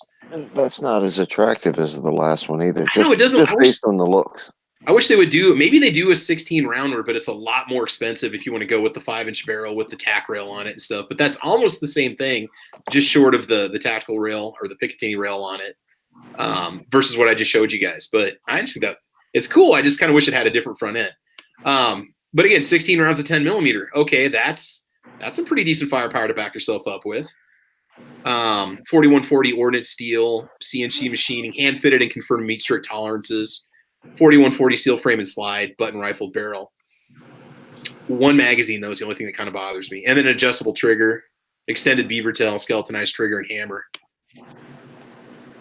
They also have to think of it, the magazine availability too. Yeah, that's just it. Is if I really want to shoot this thing, I don't want to be stuck with one mag. Because one of the lessons I've learned from some of the Taurus firearms, from what I've seen from other people, when those models disappear, magazines are almost impossible to find. Like I look at like the PT-809s. There's so many people trying to find magazines for that. And the PT-840, when you find them, they're like a $75 mag because there's such a demand for them. Believe it or not, I mean, when I was at Wanamaker, I found one, and it was $45 for a PT-809 magazine. No, this has got the G10 grips also. And the thing, here's the problem: it's 602. So I mean, it's $20 less than the one I just showed you. This guy right here, this was 622.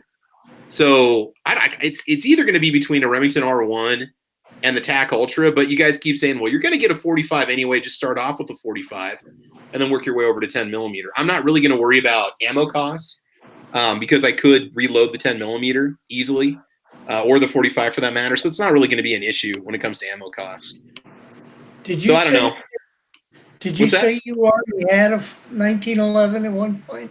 Yeah, I just had a basic Rock Island GI model. I really wasn't big on the sights. I really found it hard to fire well. And it was kind of an impulse purchase when I bought it. And I kind of wish I'd gone with something a little bit nicer. I didn't like the grips on it. Those were going to have to be swapped out. And that's not a big deal, but the smooth grips are definitely a turn off for me. Well, you've already had your 45. Go ahead and get the 10 millimeter. Well, that's a good point, man. Thanks, Sean. See, it works. I might have to just kind of point that out to me. Why don't you just go 45? Well, I had it; it was cool, but I mean, my first handgun was also 10 millimeters, kind of a return to innocence, if you will, on what I had for handguns. But how do you feel about trading guns in?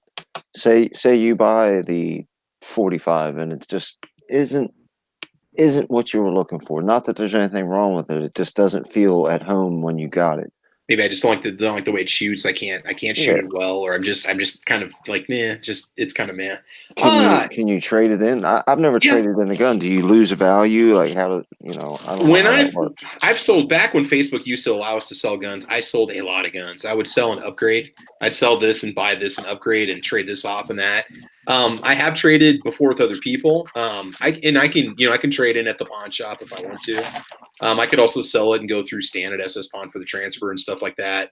I don't lose a whole lot of money on the trades. I would say, and there's going to be guys out here that are going to comment and say, "Oh, I don't ever lose $1 when I sell my gun." Well, a lot of guys are asking basically new prices on their guns, and they claim they won't negotiate or drop the price. I was asking almost the price of new. My justification is, well, you're not paying sales tax, and I'm going to throw in a box of ammo or throw in a couple extra mags full of ammo, kind of sweeten the deal. I'd say I've lost maybe $25 to $50 on the guns that I've sold per gun. Worst case scenario, many times I basically sell it for what I bought it for, because I would have bought it online super cheap from, say, Classic, and then when I resell it, it's still almost right at MSRP or below, so people think they're saving money. Yeah, I mean, we're talking $25 to $50 or not, and just losing the price of the ammo that I'm including with the sale. So in trading, yeah. Would you find that to be a big hassle, or is that something that you would consider? Selling it, absolutely not. No, it wouldn't be a problem. Just selling Nebraska. There's groups on the MeWe website that I go to. All the guys that got booted off Facebook went over to MeWe, and they all have their gun groups, and they sell their guns and buy and sell and trade their firearms legally over on MeWe. So I would have no trouble with it. I've noticed that it's been harder to sell used guns than it was 3 years ago. 4 years ago, it was very easy. I could sell a gun on Facebook in 10 to 15 minutes. Private sale to a person with the Nebraska concealed carry permit and a driver's license. So it was very, very simple for me to do. And you keep a record of the person you sold it to. I do. So if something ever pops up, I can say, oh yeah, I sold this gun to this person on this date. Here's a picture of their driver's license or whatnot. So it's very easy to do here. It is, because it's a legal gun sale, So I don't know. I mean, but then again, that 10 millimeter is a more expensive gun. If I can get one of those R1s for $4.99 minus FFL and delivery, which is only $8,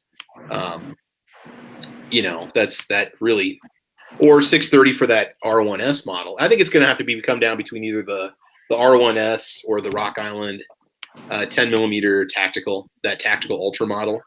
Even with 8 rounds, I can live with that. Yeah.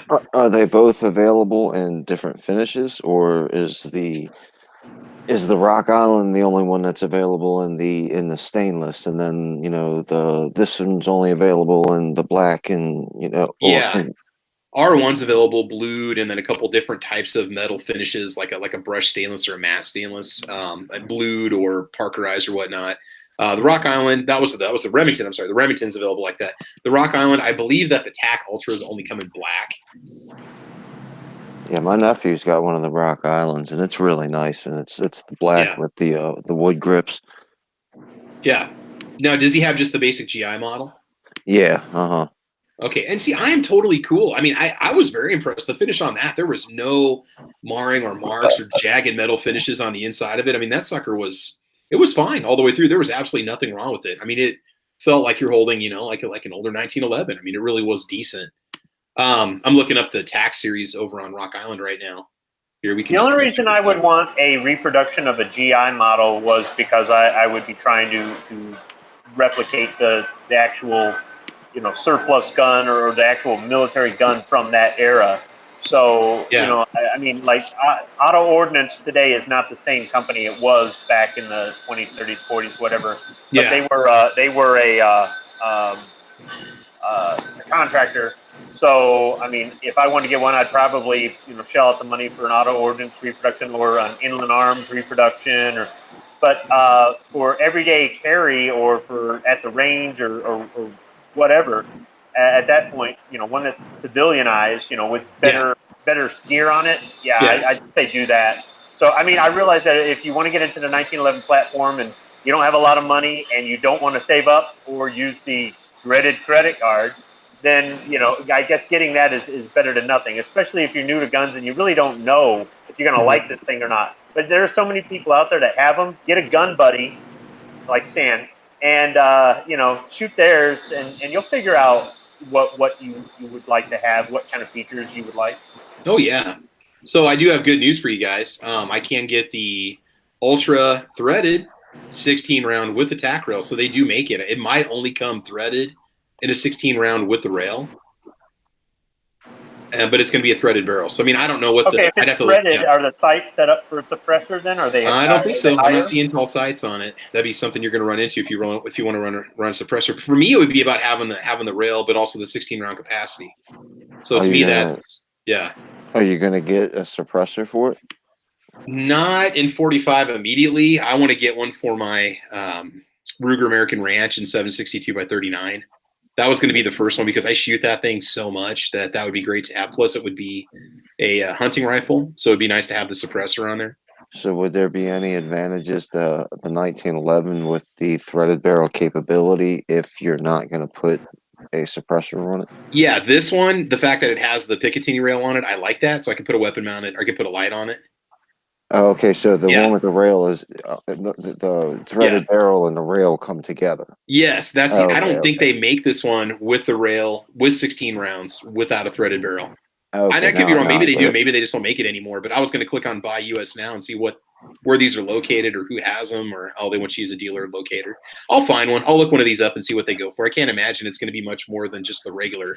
Well, no, it could be more than the TAC Ultra. I don't know. It could be $300 more. It's really hard telling. So I'll do some research on that and see if I can find out what those are selling for. So yeah, it's gonna either be between the Rock Island 10 millimeter or the Remington R1, probably the S because it's basically the same price, and then the Remington does have the $75 rebate. It's gonna be one of the three models. This model in 8 rounds, this model in 16 rounds with the threaded, or the R1. Might just have to pose like a YouTube question or a gun channels questionnaire and see what people think and vote on it for me and let the audience decide. But again, I still like that traditional stainless look. I really like that stainless steel finish, and that's. Now, can you get the higher capacity magazines Like, does it come with a 20-round magazine or, you know, anything crazy like that? Or is it all pretty standard 8 to 10 rounds? The 8 round, are you talking about the 10 millimeter? Yeah, the one that you were just talking, the one that you said. That there may be somebody that makes an extended mag for this or some sort of mag extension for it, like a +2 or +1 for the 8 round model. That I don't know, because this model, I just kind of stumbled upon it a couple days ago when I was looking at different models that interest me. You know, and then I got the 16 round double stack option too. That's what you get if you go with that threaded model that I was talking about. So that's an option also. So yeah, but you know, with the 1911, I'm sure I haven't looked into higher capacity magazines. I'm sure there's 1911 mags in just about any capacity you want or that they conceivably make. I'm sure there's 10 round or 12 round extended, you know, like Wilson Combat mags or whatever that you could purchase. That, like I said, I'm still kind of a 1911 new, because the whole idea about picking one up is just something that's kind of popped up with them about the last 3 or 4 weeks. Kind of looking at what's in the collection and what's lacking. It would just be nice to have one. I've got 2 15 rounders I've had for about 20 years that stick out the bottom. Actually, one of them was 17. Okay. Do you have any kind of like little grips on those that go around, or is it just the raw mag sticking out, or do you have like any kind of a like kind of raw mag sticking out? Hey, not that it's going to matter in a self-defense situation or, you know, go to war situation, but David, I'm seeing an MSRP of $575 for the TAC Ultra threaded 10 millimeter 16 round, which is funny because Classic's asking $622 on the the lower capacity model without threading. I don't know if that's right or not. Maybe they're marking the price up. Well, see, the advantage that you have is you like to surf the internet and look for the deals. So yeah, that's one thing that I don't really do very well. I don't order stuff off the internet very often, and I'm not an expert surfer. I get sidetracked and bored real quick. Okay. But you know, right there, you've already found a pretty snazzy deal for something that's pretty close to what you want. Yeah. Yeah, I'm gonna have to look around and see if I can find that threaded model. Unless that's something new that's not out yet, but I don't understand the pricing on that. I'm gonna go back and see what the regular TAC sells for without the threading and see if it's. I don't understand why it would have a higher MSRP. You'd think the threaded barrel is gonna be considered a premium, you know. So let me look at that real quick here. So the TAC Ultra FS 10 millimeter standard 8 round capacity. Let's see what the MSRP is on that. MSRP 806. There's got to be something wrong here. That makes no sense to me at all, unless there's something totally different about that gun that I'm not knowing. But anyway, I'll do my research on it and see what I can find out. But so guys, it looks like it's going to be between like an R1 S Enhanced or an R1 S or the 10 millimeter Rock Island. I'd like the 16 round model. If the price works, I'm going to have to kind of look around. You guys in the chat might have to do some research for me and tell me what you think. I mean, this is kind of cool, though. It was neat getting some of the support from you viewers, because I've had people already sending me links and emailing me, say, dude, check this out. Look at this deal. Look at this one. I've got this one. I got that one. So it is kind of funny, as much mockery as I see of 1911 owners, or I've heard, you know, the whole AARP argument. It seems like everybody has one. So it's kind of funny how that works out. Let me go ahead and check gun channels one last time and see if there's any feedback popping up over there. Guys, I apologize. I'm bouncing between a lot of different screens here, so I apologize if I'm missing the chat over there. I'll go back and watch it. If you guys ask some questions, we'll try to answer it. Again, there was that question that was out there, those Nighthawks, you know, how much time did they put into it? Well, G-Webs was talking about them last night, and he was showing us pictures from the factory, and there's a lot of time and a lot of love that goes into that 1911 that gunsmith makes for you.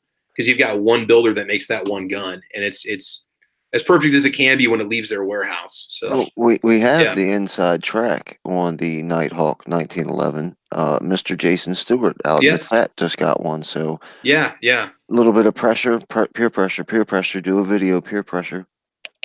Yeah, there we go. Exactly, man. Dude, yeah.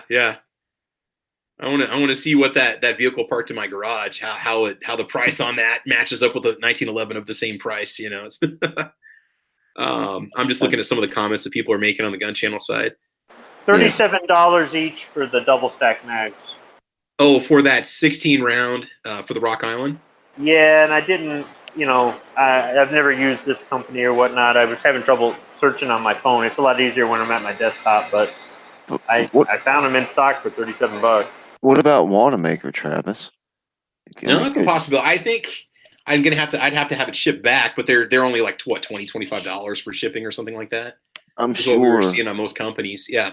I'm sure that if Sandhills go, if you can't go this November, Sandhills can go maybe, or, if I'm there, somebody from Gun Channels will be there that would happily pick them up for you. Yeah, that's true. That's true. Yeah, that's a definite possibility. So we'll have to kind of figure that out. I'm gonna look around and see what I can find and see what I can do. So look, guys, it looks like it's gonna be between the R1 S model and then that 10mm Rock Island, one of those two, probably the 16 round model. So it's just two different philosophies on two different guns altogether. So I don't know. I like the classy looks of the stainless looks of the R1, but I also like that kind of neat little tacked out look, and the idea of going back to 10mm is definitely enticing. So let me just check and see here real quick. So over on the Gun Channel side, I'm gonna start to wrap it up here, guys. We had Muscle Dog Mafia over there. Dead Horse was commenting also, leaving some good feedback over there. So guys, thank you for doing that over on the Gun Channel side. David, you were over there too. Actually, good little discussion you guys were having about the 1911. When we were talking about the 45 or 1911, which one do you go with? Was the Dead Horse makes a pretty good comment. The 1911 and 45 ACP saw actions on 6 continents, survived Blitzkrieg and kamikazes, frozen Europe and jungles of Iwo Jima, shot down to 0, has a respect and admiration of the most respected pistoleros out there. 9mm lost 2 world wars. So, man, that's about the ultimate right there. And let's see here. Okay, so Muscle Dog Mafia, I'll check your PM to me over on the Gun Channel side here in a little bit. And then on the YouTube side, guys, again, I apologize. I'm kind of bouncing between a lot of different screens here tonight. Sandhill Shooter says, you can take the 10mm deer hunting. Yes, I can. That'd be great. What about a Springfield Armory TRP 1911 and 45 ACP? Sam of Anarchy, I'm only going to buy a Springfield firearm if it's used. I don't want to get into the politics of it, but what they did to the residents of Illinois, I don't know if I can ever look past that. What they did to the FFLs in Illinois, the gun dealers, it's just really hard for me to want to buy a Springfield Armory firearm, which sucks because I love a lot of the guns that they make. I'd love to buy some of them. And a lot of times you don't have an option but to buy from them because of that particular model. Nobody else makes it or makes it that's affordable. I'm thinking of, your M14s and things like that.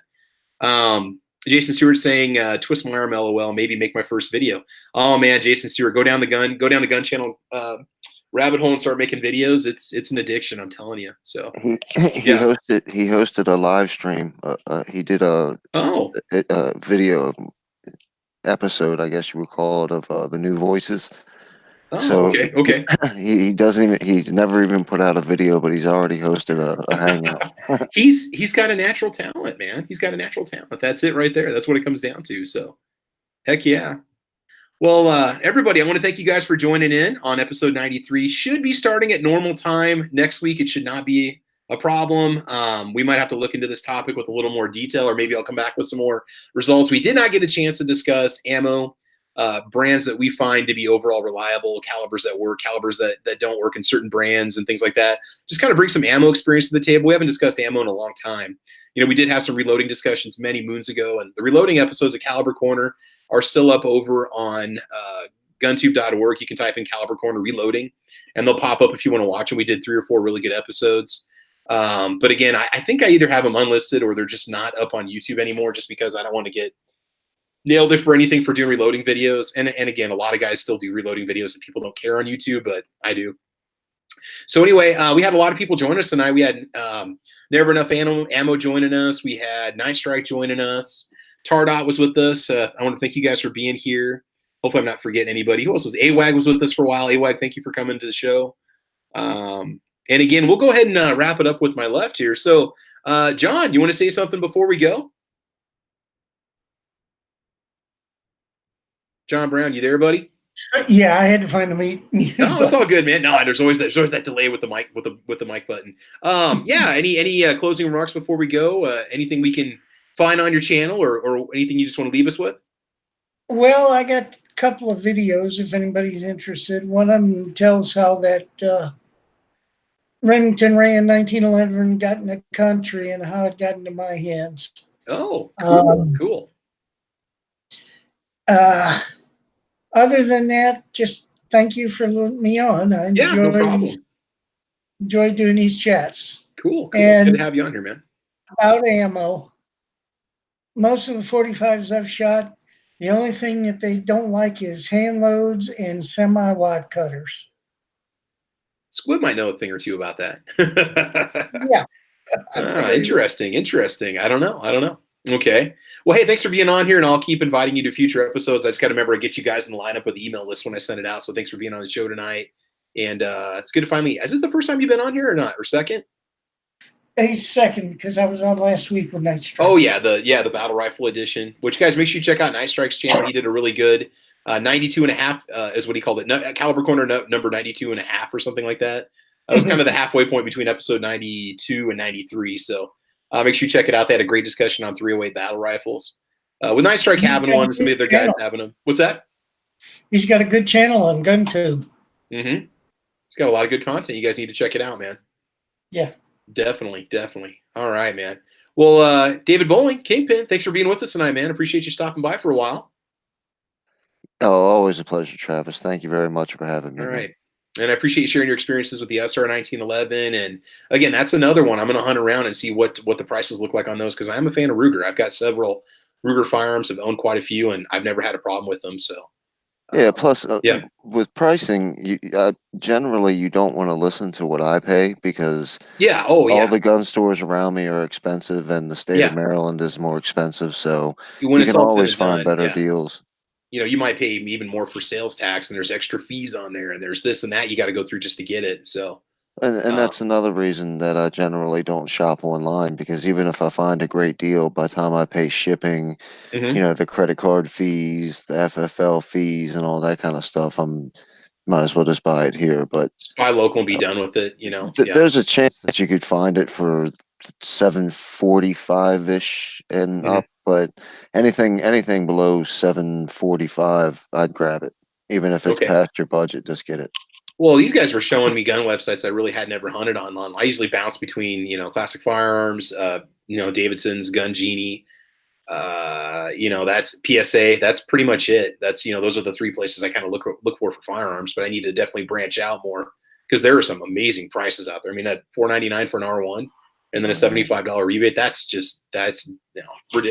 we're talking a gun that was like $650, $700 when it first came out, so.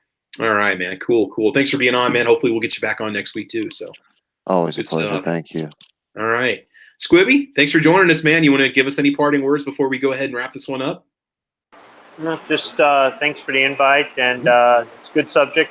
I really like 1911s, and I hope you're happy with whatever you get. I think you will be. No matter what you get, you're going to be happy with it, and I don't think it'll be your last 1911 either. So no, probably not. I'm just starting to get, I'm getting old, so I'm enjoying the traditional looks of these things. I'm going old school, Yeah, it'll be good. And I'll let you guys know what I decide to go ahead and go with in the very end. What it is, I was gonna talk to Stan about this one and see if I can work out 100 payments of $3 or something a month, but I don't think that's going to happen. So at least I'll get a chance to shoot and have a good time with it. Put it on layaway. Hey, I'll trade you my vehicle. I'll trade you my Jeep Cherokee for this, straight up. Yeah. I use layaway. I can walk the whole summer. I can buy a car at the end of the summer. The guy at the gun store today told me he'd give me 60 days if I bought a Shadow 2. So I'm not afraid of layaway. Layaway is good stuff. Maybe we need to have a CZ talk next week, David. I have not used that yet, but I've wanted to. I wanted to try it out and just see how well I liked it. Well, that's I typically just, pull out the plastic and just buy it and I go home. So layaway would be it would be probably a more, unless there's a fee, it would be a more affordable kind of way to do it. Yeah. I don't have credit cards. I don't use credit cards. And, if I needed to, my parents I'd just give them cash. And, if some emergency comes up, like I need a car part right away or something like that. But I don't use credit cards. And when you order something online, you've got to pay for it all at one time. So I use the shifty laws in Maryland to stretch out my payments over 2-3 weeks or whatever it's going to be. Yeah. No, I understand. And again, it's there, and they're a little bit pricier. To get into, you got to realize that you're going to be spending a little bit more money than you typically would with some of your cheaper polymers, and so. All right, guys. So that was Caliber Corner episode 93. We called it the 1911 Buyer's Guide. I hope I gave you some things to consider when you're looking into the 1911 platform. whether it's the brands, we talked about the calibers and the finish and the differences between the low end and the high end and what's a mid-range model going to get you. And there's some great, awesome chat going on the Gun Channel side and also going on the YouTube side. So thank you guys all for joining in and sharing your feelings and opinions. And it was neat hearing a lot of you guys are very brand loyal to certain brands of 1911s, and it definitely came out in the chat. I mean, you know, also dispelling a lot of the myths that maybe one gun isn't necessarily junk like you think it is, and then also talking about what you're going to get when you spend the money on the high-end gun. What's that $2,000 to $3,000 going to get you versus say $400 for something entry level? You know, it is kind of neat to have those discussions. If you ever get a chance when you're in the gun store, you know, ask if you can just do a handhold, you know, a very entry level 1911 and something custom or something more expensive, and you do start to notice the difference. And I'm not trying to be an elitist or anything. There is a difference, in my opinion, in the fit and finish and just the feel overall of what you're getting. Now, I mean, does it justify the gun being 9 times more? Well, you know, it's kind of, again, like Squib would say, it's personal preference. You know, if you want to go with that route and go with something where you know it was one gunsmith that built this gun and it's yours, you know, it's unique, it's yours, go right ahead, you know. So anyway, we will see you guys next week for episode number 94. We'll be back from 6 to 8 Eastern time. I know we're a little bit late to close up tonight, and that's cool. Who's having shows tonight? We got Sarge having a show tonight, or who else is out there? It's either Sarge or Obnoxious. They switch back and forth, and it should be 9 o'clock Eastern. So check out Obnoxious One's channel, OBNXS1, right? And then, or also Sarge C4 Defense. Check out their channels. A lot of good stuff. Go over to gunchannels.com, sign up, get a membership. There's a great community over there of gun owners. A lot of good advice over there. A lot of help if you need it. Dead Horse is doing early watch. Early watch is rocking in the morning again. Make sure you go check out Dead Horse over on YouTube and also on Gun Channels. There's a lot of great programs that come out of it. A lot of great good gun content. You're going to learn a lot from it. I know I did. And also make sure you guys check out G-Web's Daily Gun Show every night. Is it 11 o'clock? What, David, for you guys, is it midnight? It's I believe it's 11 p.m. Eastern, I think is when 11 Eastern. Again, I'm sorry off the top of my head. I just can't. If you guys go to Gun Channels, you can check out the TV schedule or the program schedule and see what time all the shows start. But a lot of great content out there if you're interested. Everybody on the panel here, guys, check out the channels and make sure you like and subscribe and ring the bell. Mash the bell so you don't miss any of the updates. And I think that's it. So, guys, have fun, be safe. And as you know, we will talk to you soon, all right? Y'all take care and have a good night. Bye, Alicia. Shall not be infringed. Shall not be infringed. And for those of you that habla español, adios, Felicia. Gunchannels.com.